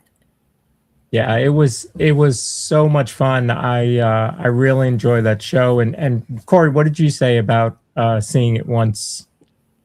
Do you remember? Oh, I said if I knew it was that good, I would have made an effort to see it twice. Because they played it twice. So they played it at 1:30. If it's on a ship, we might have to go see that twice. Yeah. So, excuse me. My advice: if you are on a Disney cruise ship, not miss the Broadway shows. See all three of them, because most cruise ships have three. They will change. So, like, we had Believe on both shows, on both cruises. But on the last cruise, we had the Golden Mickeys, which is we missed. We didn't see that one. And then we had Beauty and the Beast, which was so good. Yeah, very, very good. So good. And so on the newer ships, you're going to have some. There's one called Disney Sea Adventure rather than Believe. I think there's another one called Dream. So just make sure that you see those shows, because they're really good. And they're like an hour, like I said, an hour and 15 minutes, but they actually felt much longer because of how well they're done. So yeah, don't miss those. And to go back to the rotational dining, so they have 2 shows a night. So while you're at dinner, they're playing a show. Mm-hmm. And then they play another show while the other half of the people are at dinner. So they have a 5:45 dinner, which was ours, and then they have an 8:30 dinner. So they have a show at 8:30 and then before 8:30. So you'll be able to watch it. It's not going to like come in. Right. It's not going to coincide with your dinner. So like you can't choose dinner or show. You'll be able to watch both. Yeah. Yeah, I wonder if anybody's ever done this kind of hack where you don't go to main dining and you want to see both shows and you just grab something to eat before or At after. most, yeah. That's Or like in our case, we had for my birthday, we had dinner at Palo. Mhm. So if you just have your dinner in between the two shows, that could work too. Yeah. And then this cruise ship had two ports, one at Castaway Cay, one at Lookout Key, Lighthouse Lookout Key at Lighthouse Point. At Lighthouse Point, thank you. Which today I'm wearing a shirt for an event that doesn't exist. It's there you go. Lookout Key 5K. But you didn't do that. Still hasn't happened. However, when we got to Castaway Cay, and we talked about it a little bit before, we did do the 5K there, Which and was we all 100%. get our Lawrence is showing it. Yep. yeah, We got our all medals. get our medals. That is the only time I've ever done a 5K in my entire life. So I still have yet to do a 5K in the United States. How about that? Who won the 5K between all of us? Steve. Ah! Steve won the 10K. Tammy won the 5K. Oh my gosh. Steve stopped for a restroom break and I think he got lost and he ended up doing it all over again. Yeah, you'll see that drama play out all in day 2 of our vlog series. We next were week. so worried about it. Oh my goodness. And then I started feeling bad because I left him. You guys were all ahead. I was walking with Steve. He said he was going to the bathroom. I'm like, okay. And I wanted to keep walking. And I didn't see Steve for another hour. So I was not going to wait for either of you. I didn't realize that you were by yourself. And if I'd known, I maybe would have waited, maybe not. But I swelled up like a balloon. Tammy was on a mission like it was the end of the night at Magic Kingdom, and she was trying to get to the car. Yeah, I definitely wanted to get done. Yeah. I mean, it was good to do, right? It was fun. We were all kind of hanging out, talking, and you get to see the island. We saw that long runway, which I still didn't research, but Corey knows all about it. Corey knows about it. Yeah, you'll see it in the vlog for sure. Coming up next week. Yeah. So, it was fun. They did have food. I did not eat there. I think Jay had some food at the barbecue. Did you guys eat at the barbecue that they had? So that's a story. We figured that after the 5K, we would go snorkeling and look for all the buried treasure that Disney puts in the ocean, which is a lot of fun. But the current and the wind was so strong that day, it was pushing out. So we got out there okay, and we were very, very far from shore snorkeling. I didn't time it, but little drama that was playing out in my head was, Jacob Sugar was a little bit low on the lower side, and it just hit me at some point out there like, wait a minute, we have no electronics out here. I have no idea if he's going to drop to dangerous levels at this point. So I was like, okay. I checked in with him. He felt okay. And so we hit 1 or 2 more statues. I asked him if he wanted to try, and he did. So we found some other things, and then we started making our way in.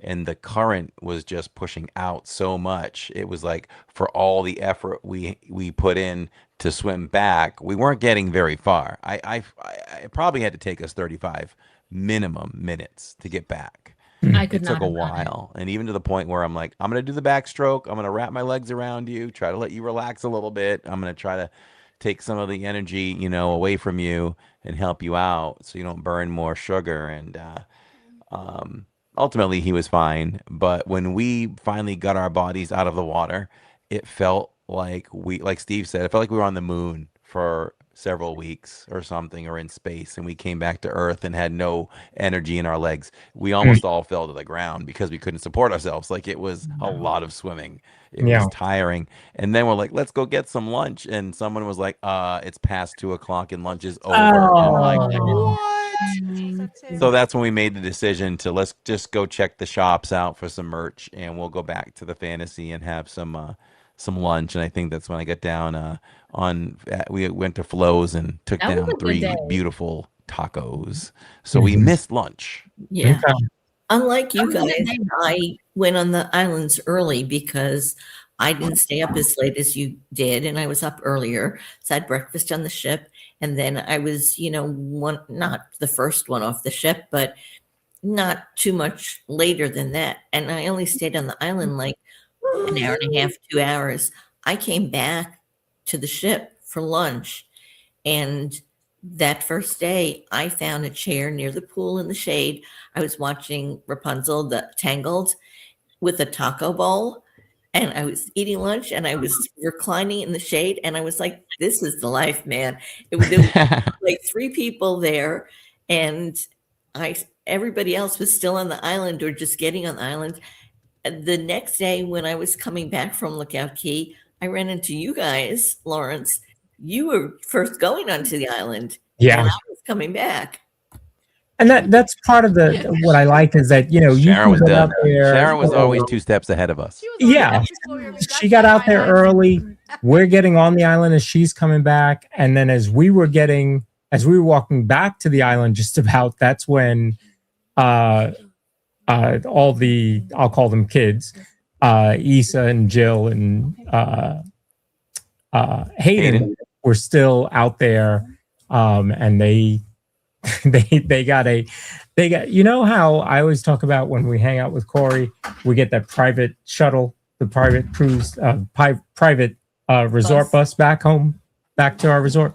And that's what they got. They were cutting it so close that they got a private golf cart back to the ship On 2 wheels. Yes, on that 2 close. wheels. Yeah, Wait, that was Castaway? that was at Lookout. That was Lookout, Lookout, yeah. okay. So, Which, by the way, I liked Lookout better than Castaway. Oh, time to compare the islands. I'm sorry. Time to I hit a compare nerve? the islands. Did I hit a nerve? Because I'll say that when we compare the islands in general, that next time if we do a cruise and they have both stops, I think I'm staying on the ship when it goes to Lookout and take advantage of the lesser amount of people. It was far, but I don't care about that. That wasn't bad at all. Listen, that walk is overhyped. Jay and I, If you're healthy, that walk is overhyped. Stop was at people, not that bad. stop. We only did it such an both easy walk. ways. under 9 minutes. But if you have challenges, then I get it. But if you don't be getting. If you're all like me, it's a long walk. on a slow walk. It's 9 minutes. 9 minutes, my pace, and flip flops. Yeah. But what did you love about it so much? Like, I think that people have to set their expectations about both islands. It certainly was. Sharon's showing a little bit of the bridge. It's not a bad island, Lookout Key. I think you just have to go with the mindset of relaxation. So Castaway, for me, if you want to do activities, that's where you get all the activities in. You're gonna bike ride. You might get one of those water bikes on the water. You're gonna do the 5K. You're gonna snorkel. You're gonna do all that. I did welcome the relaxation part of Lookout Key a little bit more, though, where it was, if you just say to yourself, I'm just going to the beach, because that's what it is. It's just a beach. Yeah. And from there, there's a barbecue, which we did have that one, Jill. We did eat at that barbecue, and the food was fine. It's okay. It was fine. It was potato salad. It was average. It was potato salad, burgers, dogs. So it was fine. So yeah, I don't know. The shopping was great. The shopping was great, though. They have better merch. Lookout Key has better merch. Look at those. It's called Junkanoo, which I love that right there. All the buoys, but the Junkanoo stuff, which is what the Islanders dress up as, and they do a parade and they do a short stage show, which you will all see in our Lookout Key video in 3 weeks. And I was right there up front, so I get to see Mickey get his groove on, and was it Lawrence that filmed? You were right in front of Minnie, so I'll have to steal some of that footage from you and put that together. But yeah, so 2 different islands. I think really active is Castaway, and really laid back is Lookout. So where I say I might not do Lookout next time, it's just because you on the day at sea, it was so crowded up on deck 11. Like, and even in the adult area, it was hard to get into a pool. It was hard to do things. The aqueduct wasn't bad. It was about a 30-minute wait, and we did that. But yeah, if I go to Lookout, it'll be early, hit the beach for a little bit, and then get back. But why does she like Lookout? Yeah, we want to know why you like Lookout so much. Um, Oh, I know. I taught you how to snorkel. I did. And the And I snorkeling told, wasn't good there because I of the told my, wind. I told, okay, that was a whole thing. But I told my friend about the snorkel mask, and she's like, "Oh, you have to send it to me." So I was like, "I don't have a link." I asked him to send me the link, Okay, I'll send it. and then I sent her a picture of myself wearing it, and she's like, "Oh, that is scary. That is so scary." So I was like, "Yeah, just go on Amazon and look up scary snorkel mask," and she did, and she found it. Oh, so did you get the link then? I'm not even kidding. She sent me a screenshot, and I was like, "Yep, that's it." Wow, so And it's really so, scary. but I basically came in, we were swimming around, and then I was like, "Sure, teach me how to snorkel." Then I went out, tried to do a little bit of this, a little bit of that, and then I went off to a reef, and I looked down, walked over, or swam over, and I'm like, "Oh, okay, I'm by this reef. Oh, there's a guy standing right there." And I look down, and I'm like, "I don't see anything." And then I look another way, and it was like the heavens of fish. There were so many of them. Specifically, you remember the what do I call him? The army guy in Finding Nemo in the dentist office? That guy. That was the fish that I saw. Oh yeah, the black and white stripes. They're Yeah. called sergeants. Sorry, yeah, okay, so him. I saw him under there. And just a bunch of other little colorful fish. And I was like, first of all, when I saw it, I screamed underwater. And I was like, "Oh my God, this is amazing. Nobody's going to believe this. I need to get a picture." So I swam out, and I'm swimming out. And then I get to Corey, and I was like, "Corey, let me put my phone in your thing." And he's like, "No, here, take my phone." I couldn't figure out how to use your phone. So I walked over. By the time I got over there, I was exhausted. Let me tell you, and you didn't even do what we did. And I am not a strong swimmer. So, and then also you blew up my life thing way too much. So when I get in the water, it's like, Oh no, your straps weren't tight enough. and I could not breathe. I'm just like, and then when I was like, "Oh, let me try to get on my back," that was even worse. I was like choking. So I was like, "Oh, not on my back." So I went forward and I let some of the air out, and it was a little bit better. But by then I was just so tired that I was like, "I can't." Well, I that didn't was one of see the pictures of benefits of going early because there weren't a lot of people in the water both times. And so I saw fish like really close to shore because nobody had, scared them away yet.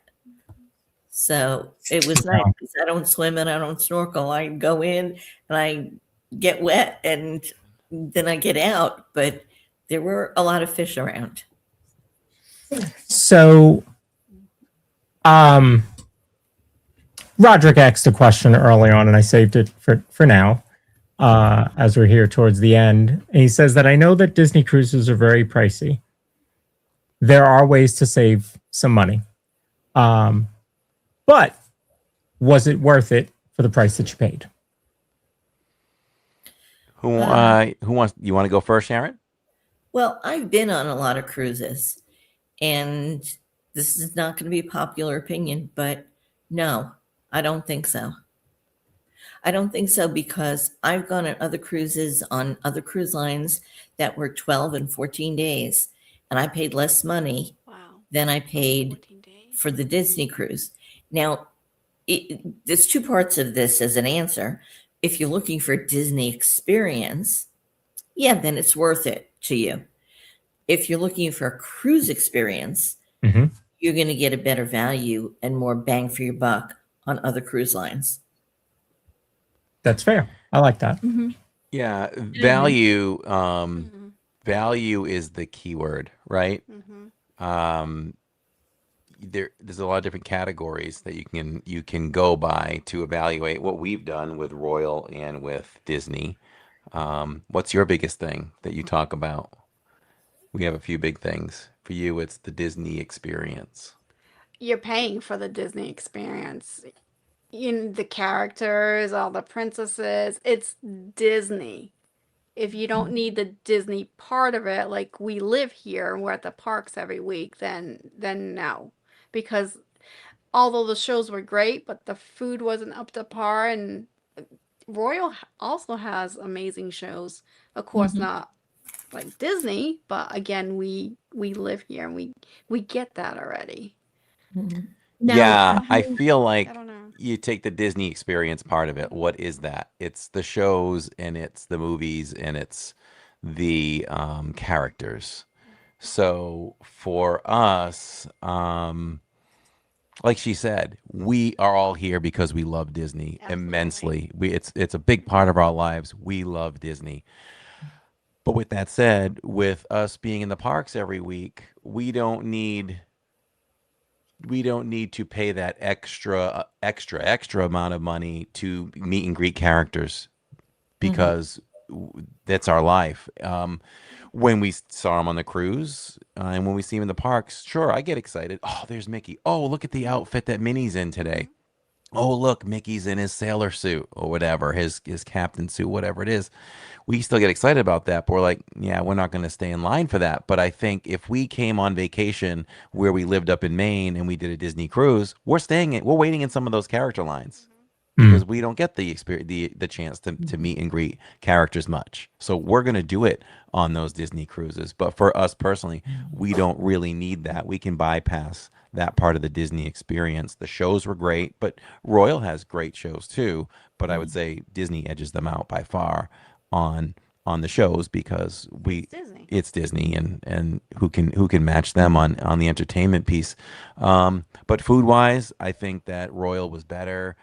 So just overall value and for service, believe it or not, Royal, I had not a single complaint about Royal and their service, and I didn't have a complaint about Disney's service either. I mean, I expected that, and they delivered with that too.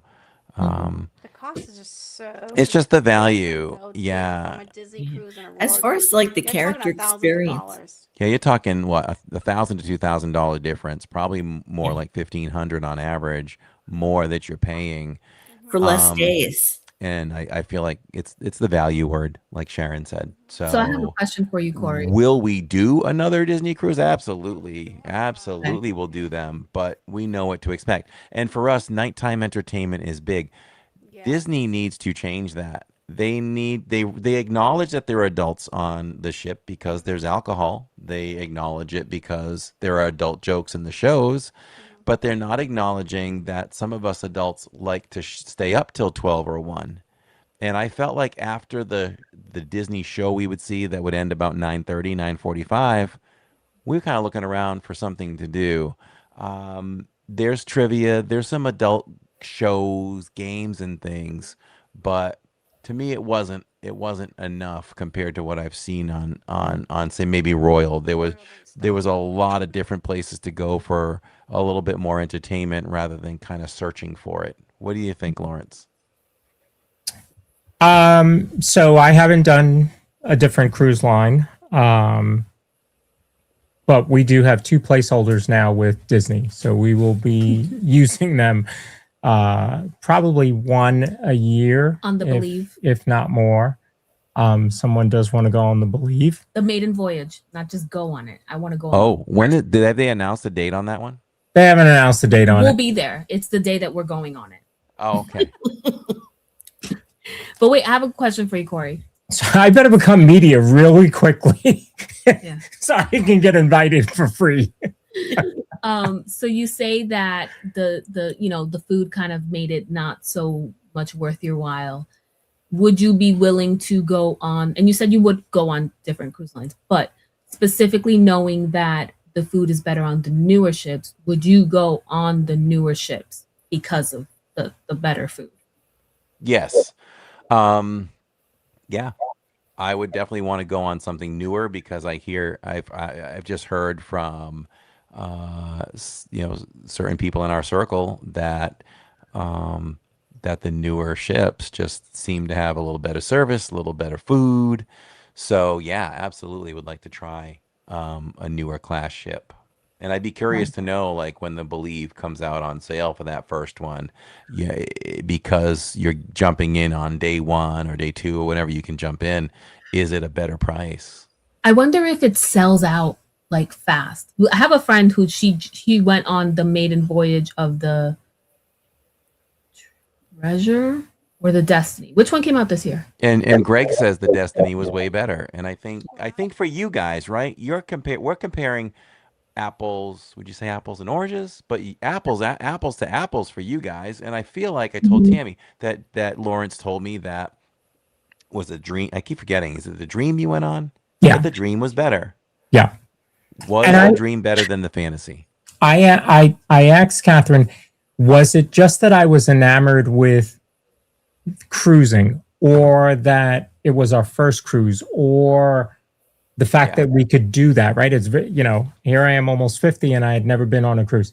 So I thought, okay, well, maybe that was part of it. And she said, no, I don't think that's the case. I think it's just that overall it was a better experience on the Dream than it was on the Fantasy. And they're sister ships. But again, the overall, and like I said, I think Joel was great. I've got a video of him dancing during the pirate night.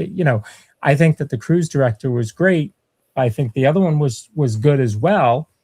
But I think overall the experience was better on the Dream. So I'm excited to see the other ones and see what they're like. I looked today at the Wish and the Treasure and the Destiny's deck plans, because they're very different.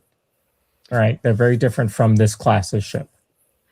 Now, Issa has been on, which is Jillian's boyfriend, has been on, 7 Disney cruises? He's a gold member, and his first cruise was the Dream, and he's told us that that's his favorite.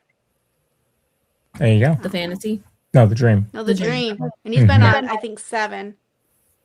What did the Dream do better that the Fantasy didn't? And I mean, obviously this is subjective, because you could have that same crew on the Fantasy, and the Fantasy might have been our favorite. But our stateroom attendant was amazing. He was absolutely fantastic. Loved him. He was great. Unfortunately, I cannot remember his name.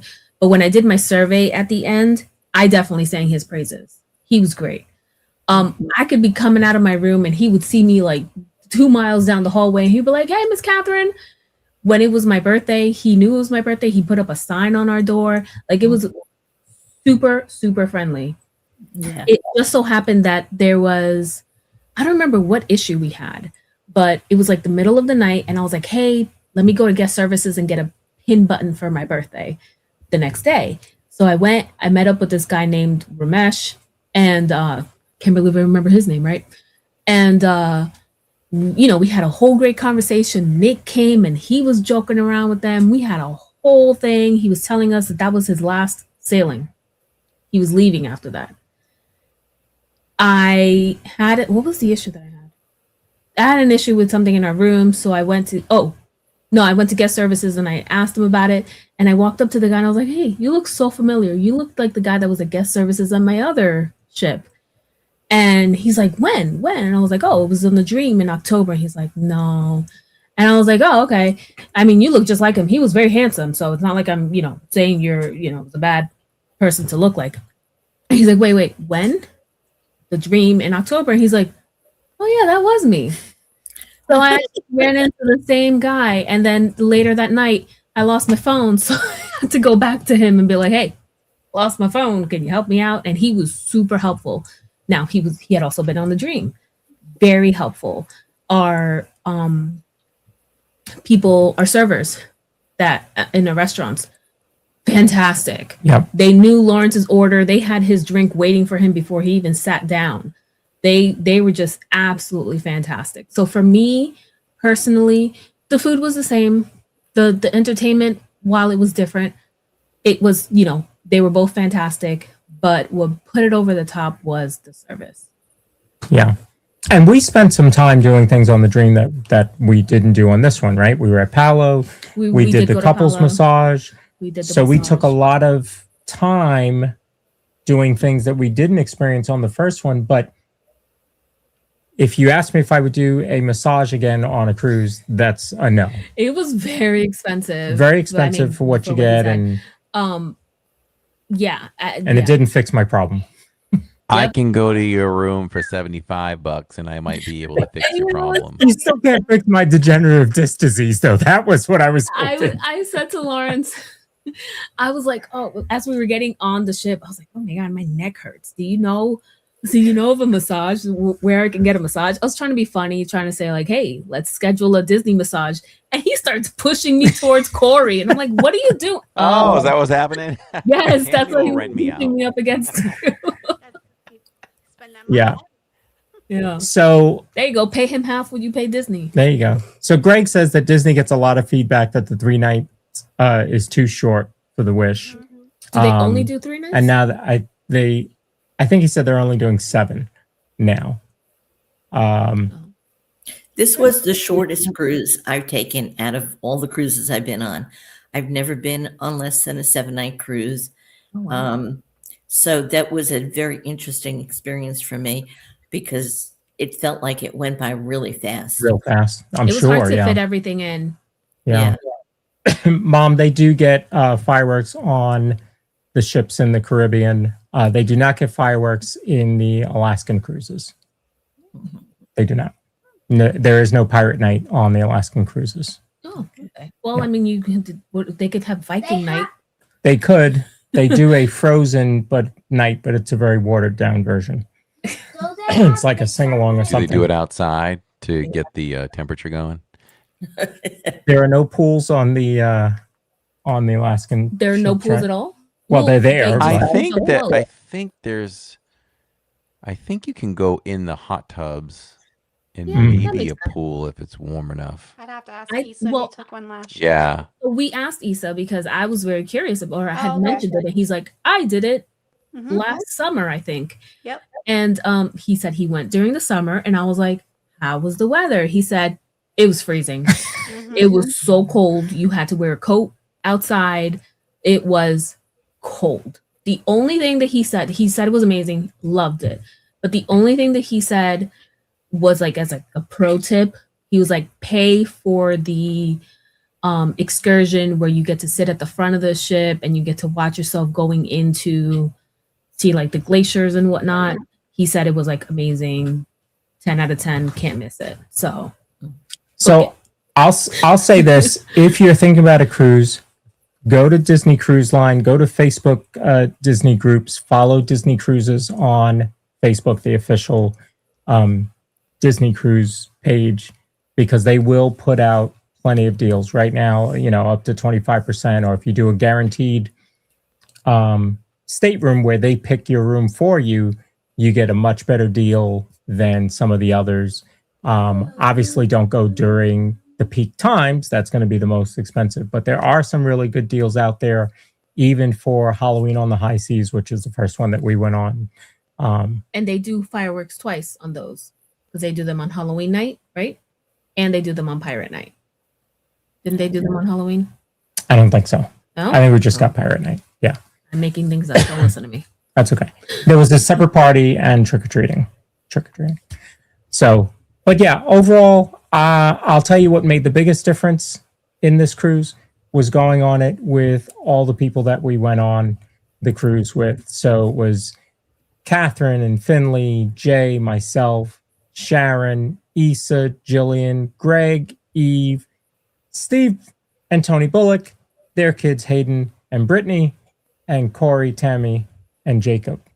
And it was an absolute. Did I forget everybody? Greg. Yeah. Oh, Greg and Eve. did you say? And it was an absolute ball to get to hang out with all of you. I mean, Sharon and I had never met, right? And here we are. She met all of us. She met Sharon all had never met any of us in We person. spent Yeah, the day with her that's right. at Hollywood Studios. Yeah. And it was great. It was great, Lawrence, because I got to have conversations with every one of you. One afternoon sitting with Steve and Tony and Greg, and we were all conversing for the longest time together. And, of course, spending time with you guys. Individually, it was wonderful. As a group, it was more than I could have dreamed of. That was priceless. Yeah. Alternated dinner tables too. It really was is amazing. What we've to recap kind of what we've done. We compared the pros and the cons of Disney a Disney cruise compared to others, or even one Disney ship to another, and all that. Ultimately, we all love it. We're all going back again, and we all know what we're getting into. If we spend a little extra, maybe we're spending a little extra and getting a little less back in comparison to maybe another cruise line or whatever. But ultimately, it was all still so much fun. Every single moment, I cherished every single moment, no matter what we were doing. It was fun, whether we're eating ice cream on deck 11 together. Even Tammy said that. She was like, we talked about the lack of nighttime entertainment sometimes, and she's like, I was happy just hanging out with everybody, having ice cream and pizza at midnight. And I was like, that's true. We just find more time together. But the people piece was amazing.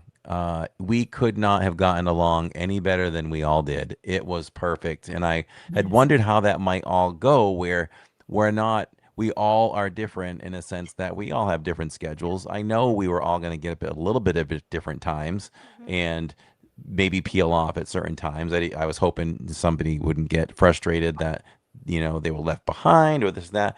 We all planned on doing everything together, and when it didn't come together, we were fine. Just, hey, we'll meet up. We'll see you soon. Hey, I'm over here. Or now and then I'd go in the chat and say, roll call, where's everybody at? Just to kind of know we're over here doing this.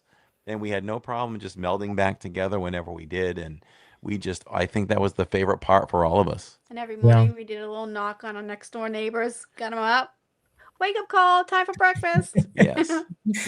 So we showed some of what we bought. Corey showed some of what they bought, and we talked about it. Sweatshirt. Oh, it's over there. Sharon, what did you buy on this Disney cruise? Well, I bought some t-shirts and I bought a sweatshirt. Uh-huh. And I didn't buy a lot. I bought a swim shirt on Castaway Cay. Everything is in the laundry right now, so I have to wash it all. But you bought something that doesn't fit in the laundry.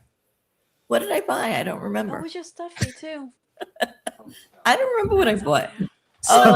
Yes, I remember what I bought because I had an hour-long phone call about the contract before we did this. I bought a DVC membership. Oh, yeah, that's right. Yes. So Sharon had not become annual pass holder. She spent the most. Yeah, she spent the most. She wasn't an annual pass holder before this. She hadn't been at Disney parks since when? 2009, was it? No, my son reminded me it was 2000.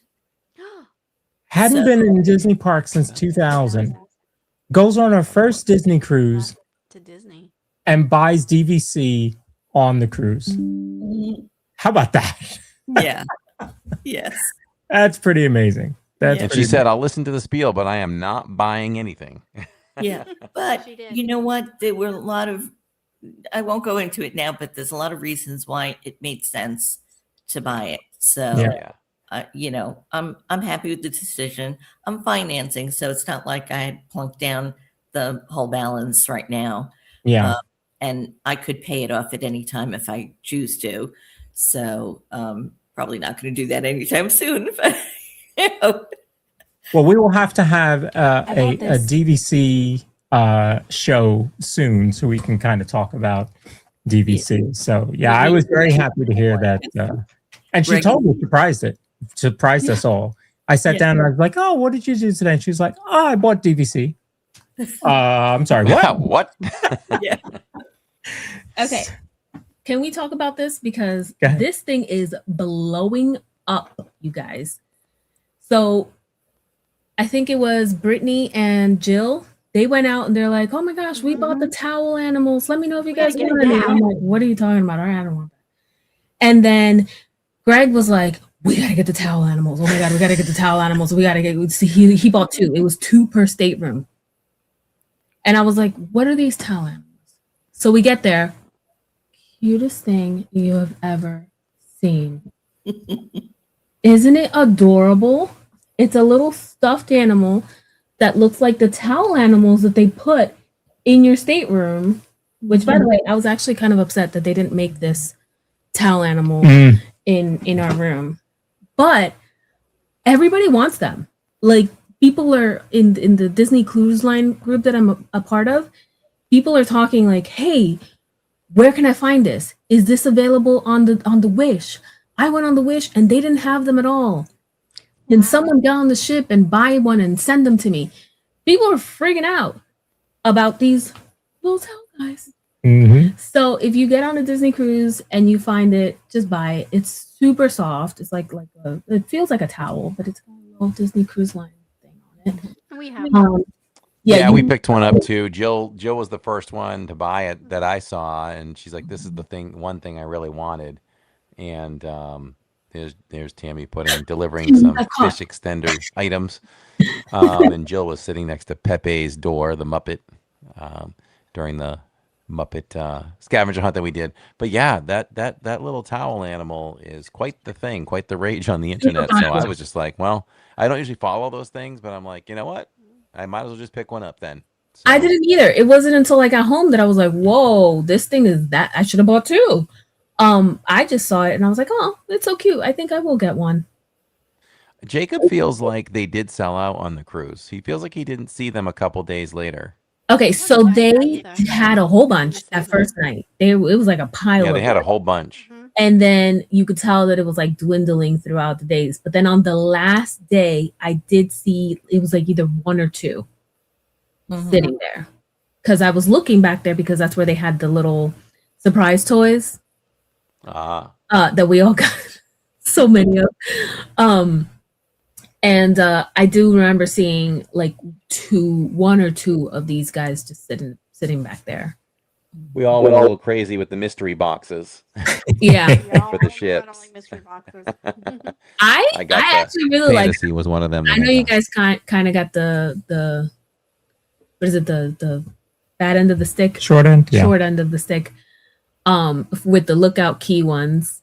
But so we Junkanoo is what the culture or style is over there at Lookout Key, and you saw some pictures of the dancers and all that, the performers and how they dressed, and the shirt I just showed a minute ago is also the Disney characters, the Fab Five or whatever, in the Junkanoo outfits, and they had these to take pictures in front of, and they also had these in mystery blind boxes.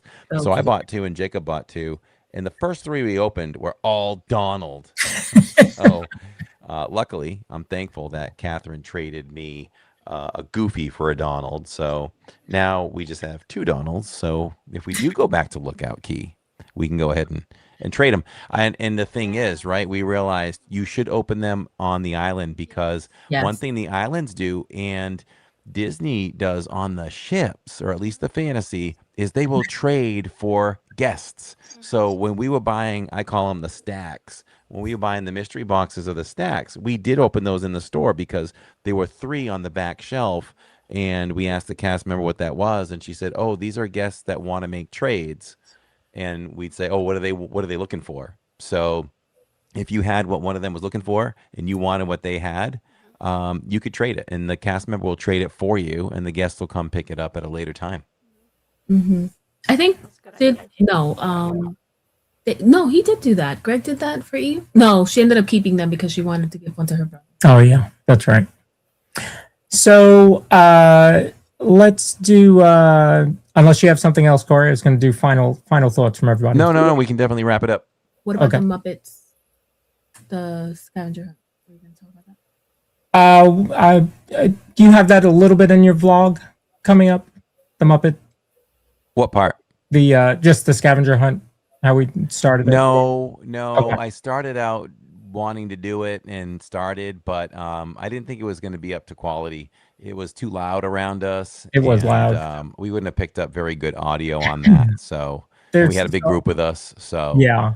So I'll if just anything, if we had a quieter atmosphere and it was just literally like you and me or something, just kind of focusing on filming it, then I think it would have been great. But so we don't have any footage of that really. Got it. So there's 3 scavenger hunts you can do on ship. The kids like them. There's no prize. It's a free. This is how I always equate it. If there's a free scavenger hunt, there's no prize, right? The ones that you do at Epcot that you pay 4, you're going to get a prize at the end because you're paying for it. So there are 3. One is 101 Dalmatians, one is Muppets, and one is Mickey and Friends. We did the Muppets one, which I thought was really cool. Brittany ended up figuring it out totally. I was so lost on how she figured out the I know. I asked her and I still don't remember. Yeah, I still didn't realize how she figured it out. She just did really well. So, but we had fun. It was, a little fun thing to do. As long as you start it during the daytime, I think up until 10 o'clock or whatever, you could still do it at 12, 1 o'clock in the morning or whatever. The things that you have to do still work at that time. Mm-hmm. But we did it. I mean, there were a lot of us, like he said, and there were a lot of people doing it because it was the last day and it was a day at sea, which is normally when people do that. Yeah. How long would you say it took us? What do you think? I think without looking at the clock, it felt like a couple of hours at least. Like we killed some time. Yeah. There were still people doing it the morning that we were disembarking. Yeah. Oh wow. There were people still doing it. I guess they hadn't finished it and they wanted to. Yeah, you had to go. They sent you back to certain areas for sure. But we did cut some corners. We took photos of like a bulletin board and Pepe's door. And so instead of going all the way back to that deck, because you do go from one deck to the other, we didn't have to do that because we had photos of it. So that was pretty cool. That was good. So knowing what I know, I would probably suggest doing that early in the morning or doing it later in the evening. Yeah. Yeah. Less people and more quiet. So let's start. Pepe's door that Corey mentioned. Yeah, so when Joe was standing next to. Finley was standing there. You can see the size difference there. It basically looks like a stateroom door. For Pepe. Yeah. From the Muppets. And there are clues on it, which I'm assuming is why it exists. So let's do final thoughts on the overall experience, the overall vacation, Tammy. Overall thoughts on the whole vacation experience. It was great. I love it. To be with, like you said, all of our family and friends. I do it again. Disney or Royal. Got it. What about you? And Corey? I think we're going to mix that up too between Royal and like we're going to do the placeholder as well. And if anybody doesn't know, you don't have to book it right off the ship. You do have 7 days to do it. Oh, okay. So we are going to book ours as well. And Tammy's thought is, hey, if we find out there's a better deal on Royal next summer and everybody wants to jump in, we'll do that. But if Disney's close, we'll do that. And if it isn't, then maybe we just push the Disney cruise to the following summer. So because you have 2 years to use it. So kind of have that in the bank. Sounds like you guys are going to do way more, so maybe you'll jump in on one of those. Would you ever consider a Royal where you're considering so many Disney ones to give that a try? I looked at all of them recently. I want to try Norwegian. My best friend went on a Norwegian cruise and she loved it. It was like a solo cruise. She was by herself. She had an amazing time. Yeah, I looked at them recently. So yeah, I would do any of them. Yeah. Yeah. I think that this is something that I'll probably speak for Tammy and Jacob too, and probably for Jill too, is that I would love to keep this going on an annual basis because just being with all the people who we consider family was just amazing. And if I say if, but it's very likely we're doing it next summer again. Other people in the LID community feel free to say, hey, I want to come too, jump on board and you can join us. And I just liked how it flowed, like I said, with us as a group as well. It wasn't that, you could do what you want, but you were welcome to do whatever you wanted with others. I'm surprised that Greg said that. It was a large group and it didn't matter. Even the final night, where they did something great, which was the greatest movie of all time, The Empire Strikes Back, playing on the Funnel Vision on deck 11 at 10:15 at night. You sent me a message in our group chat saying, where are you? And I was packing up a little bit. I expected to go up and just see like you and Jacob up there. But no, Catherine, Lawrence, Jay. I was like, what? You guys are all up there. Front row and center watching that movie. Except and we all he was feasted still a on kid pizza club when we until wanted to midnight. late at night, and Night. ice cream. And Catherine was funny. Catherine was sitting on the opposite end, Me and and Greg. Lawrence had shown up. And maybe what, a half hour later, she's like, "Where is Lawrence?" No, And 'cause Tammy's like, Greg- "He's been sitting here No, Greg on turned the other to end me of the and was row." like, "Where's Lawrence? Is he gonna come over?" And I was like, I mean, I guess he's watching the movie because he just texted me. And then I don't know if he turned or he just looked over and he saw him sitting there, and both of us were like, where did he come from?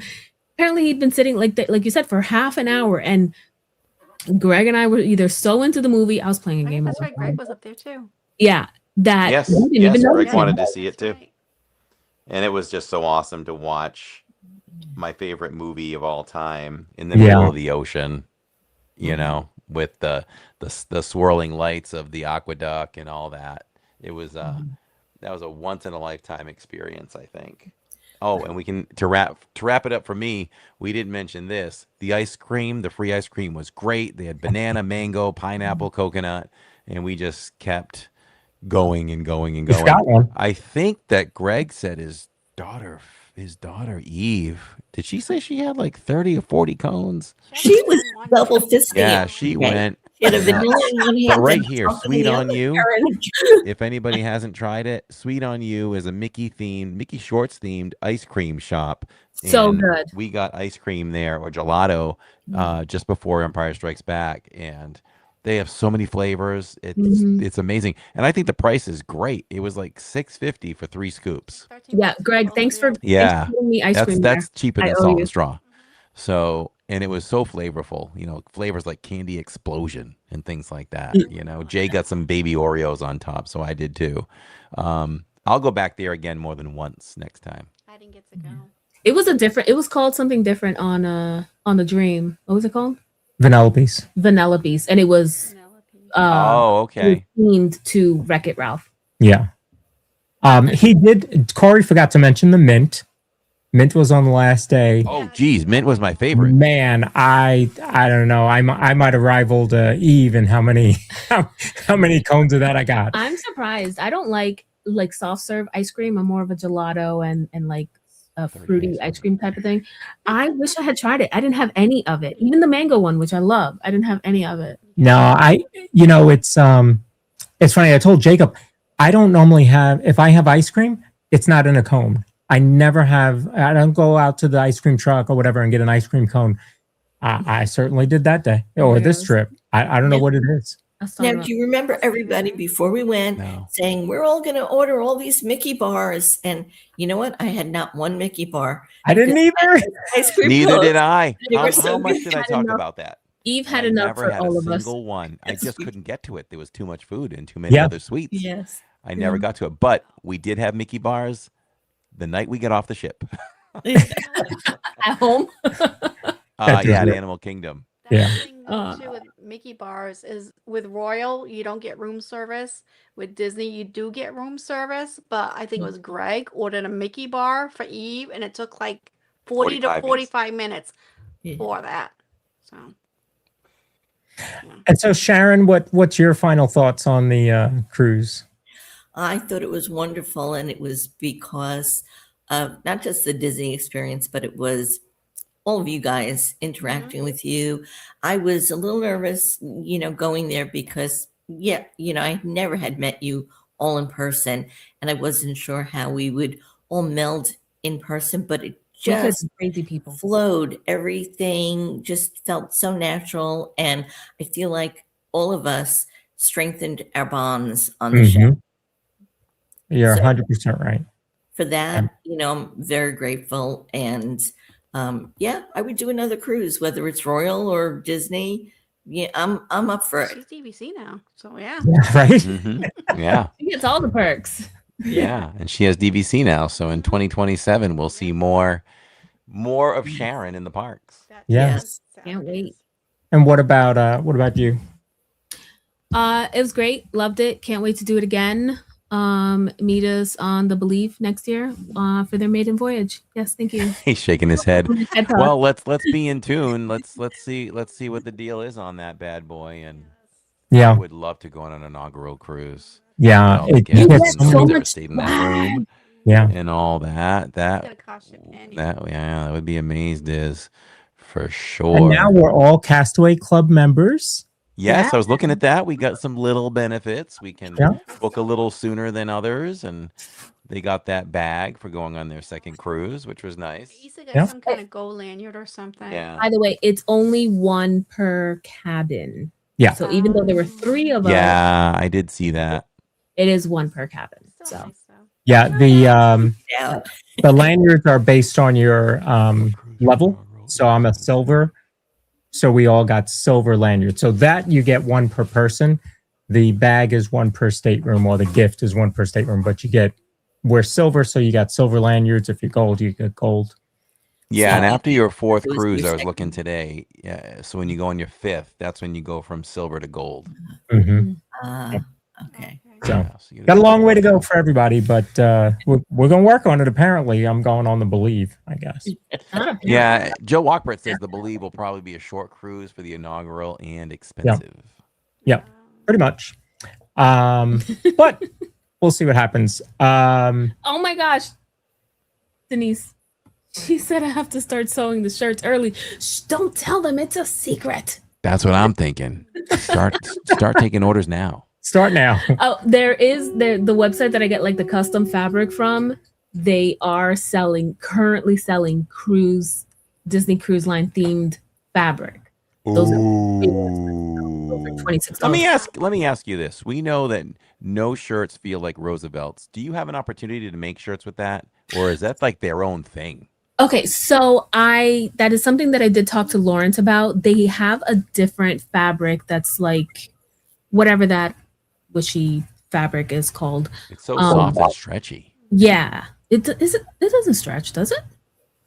Oh yeah, Roosevelt's kind of stretch. It has more give to it. So I was planning on ordering just like something of that fabric. Oh, Greg. I was planning on ordering something of that fabric to see if it was comparable to the Roosevelt's fabric or feel. Just because I know that it's breathable and it's thin and it does have more of that Hawaiian shirt feel to it, but I just haven't gotten a chance to order it. And like I said, that's the custom fabric, and the fabric that I got for you guys it was like $12 a yard. This one is $26 a yard. Big difference.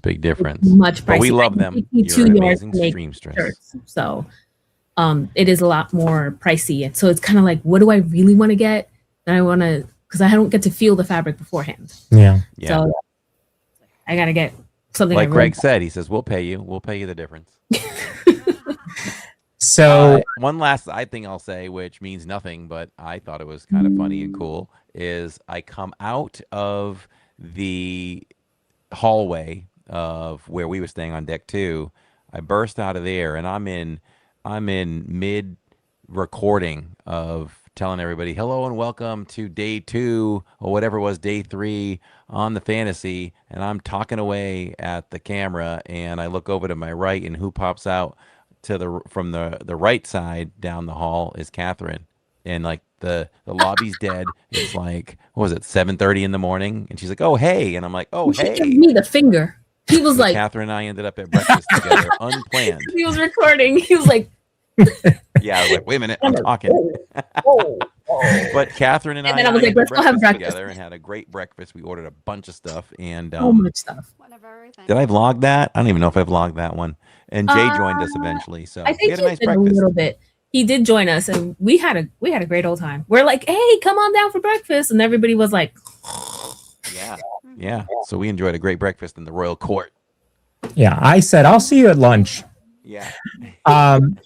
For me, I think it was great. I think what really made it, being there with my whole family, it was Jay's first time, on a cruise.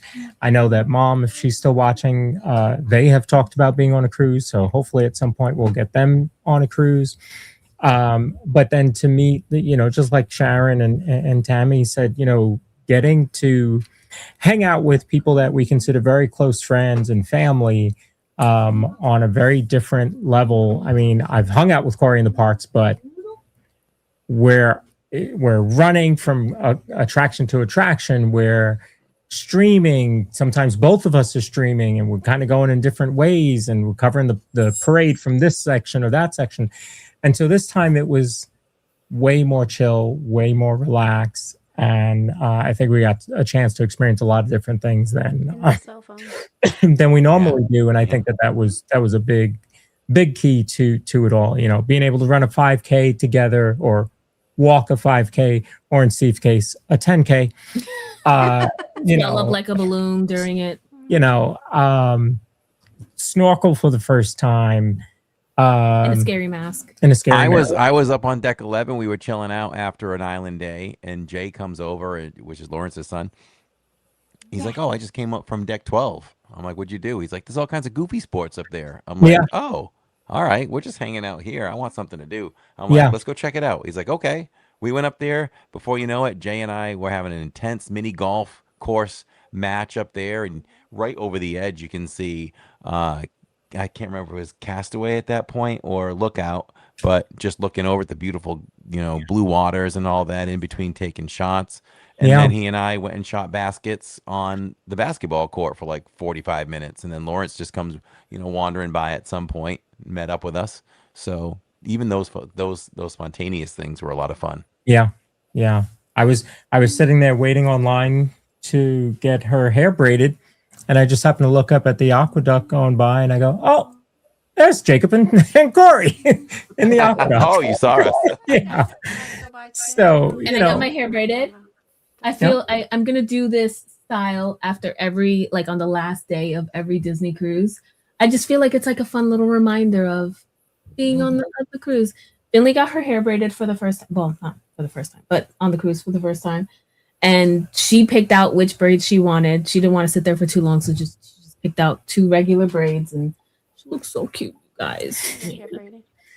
So I got my hair braided too. Yes, for sure. We should have it. It really wouldn't have taken long. She's pretty fast. It's been really quick. Yeah, really quick. It was great. Alicia was talking about batteries. I'll tell one really fast story. Drama behind the scenes. We got into position. Everything was going well, getting ready for the sail away party to go stream that live. And I just panicked. I looked in my bag for the streaming phone, and I didn't feel it in the bag. I thought I looked everywhere. I said to Tammy, "I have 9 minutes to get downstairs and come back up before we're supposed to go live." And I sprinted down 10 floors and sprinted back up. I got there. I dumped everything I could find, everything where I think the phone possibly could have been, onto the bed, and nothing's there. And at that point, I'm like, okay, if I leave now without it, this is it. It's sink or swim. So ran back up there, and I thought it's got to be in the back pouch. I look in the back pouch. There's the phone. I strap it in. We go live just before the show starts, and we're good to go. But boy, was I sweating that one out. I was like, oh my gosh, everybody's waiting. I promised everybody the sail away party. This may not happen. Where's the phone? Of course, I was thinking of alternates. I'm like, I'm gonna have to go live on the iPhone and go Streamlabs. You know, we would have found a way. That's right. We find a way. And then I had to remind him that he needed to end the stream soon, because he was about to lose Wi-Fi signal and data, or else the stream would have still been going until he got home. We tried to go inside, and I just warned everybody. I said, we'll try to give you a little bit of tour, but if signal goes bad, we're just gonna have to come on out and end the stream. So that's when you and I met up, and you told me that. Yeah. So he will need that streaming phone this weekend. Where are you going to be? I think we're going to go to Hollywood Studios. Jacob doesn't want to go right back, to quote him, "I don't want to go right back into the chaos of Magic Kingdom." Okay. I'd like to ease into the parks since we've had such a relaxing time. So nice. We'll do some Hollywood Studios. Good. And also look forward to day one, the day one vlog when we all boarded the Fantasy. That will debut tomorrow. I just haven't decided what time, so check for notifications. Not sure if I want to do 3, 4, 5, or 6 at night. I'll get Lawrence's opinion on that too. but it will debut tomorrow. So would love to see you all there. I'll probably do it. Maybe I'll do it at about 5:30 or so. That way I can be in chat. I should be home, and we can enjoy it all in chat. I think the runtime, I can't remember. The runtime is over 30 minutes, I think, or just about, give or take. So it's a good sized vlog for us. All right. So we'll have the vlog for day 1 on the fantasy. That'll be tomorrow on Living in Diz. Thursday, I will be live with the Monorail Report. Got a bunch of news that happened while we were away. The news didn't stop while we were out in the middle of the ocean. What? No, I know. And then Corey will be at Hollywood Studios on Saturday. 38 minutes. Saturday evening, I will be live doing live commentary for D23 as it's happening. So look for that. So that'll be a good show. And then next Tuesdays we're back week after week here until maybe October. So next Tuesday, what is our topic? Oh, D23 recap. So we're going to recap D23 next week. The following week we've got food and wine preview, so that's going to be a good one. I think Corey, I hear he likes food, so that should be a good episode. And then we've Always got one of my favorites. Couple fun ones coming up. Men of Main Street podcast joining us, and a few other good topics coming up. So be sure to tune in to us every weekend or every week at 6:30 on Tuesdays.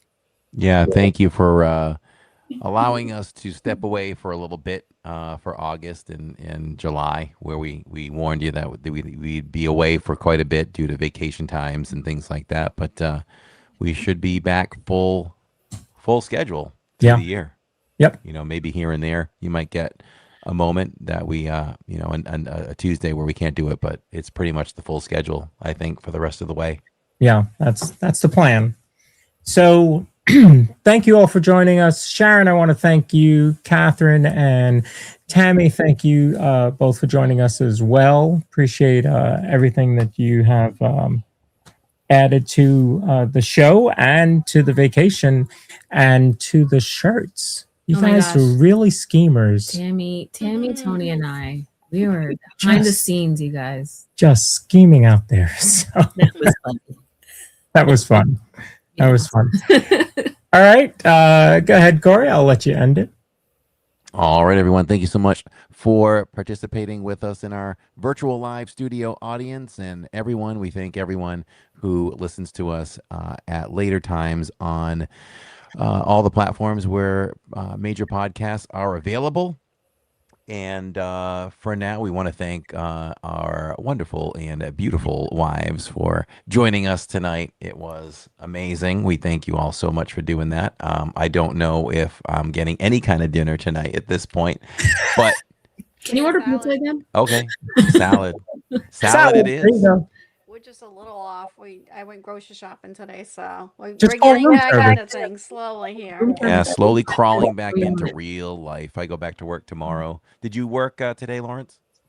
I did. I It did felt so today. weird. I did Yeah, too. I'm back I spent tomorrow. the entire day just reading emails. I don't know about anybody else, but I'm still. I did discover that, at least for this cruise, I didn't need anything to help me with the rocking and the swaying, so I'm happy about that. That's A good. guy who can't go on teacups and spin. You didn't talk about deck 2 though. Yeah. The loud. Oh, I'll say one other quick thing. Deck 2, I would not stay on deck 2 again. I'd rather go up to 6 or 7 because we heard everything Oh, yeah. in the morning, whether it was the anchor, the ropes, whatever it was, you heard it all right through the floor. I So could have told you not that. a good place to stay. So we learned about that. But Midship, yeah, for now, midship, 6 or 7 midship. yep, Mid- from now on. 6 or 7. From now on, yes, 6767. All right, everyone. We appreciate you all. We love you all. Don't forget to watch tomorrow night for the debut of day 1 on the fantasy with us and all of our extended family. Like Lawrence is live, like he said, doing the monorail report on Thursday. I think maybe you said. Yep. And we'll be live in the parks, back in the parks on Saturdays at Hollywood Studios. So for now, we're just a bunch of bros. We're a couple of bros talking Disney. We're bros Good night, too. everyone. Good night, everybody.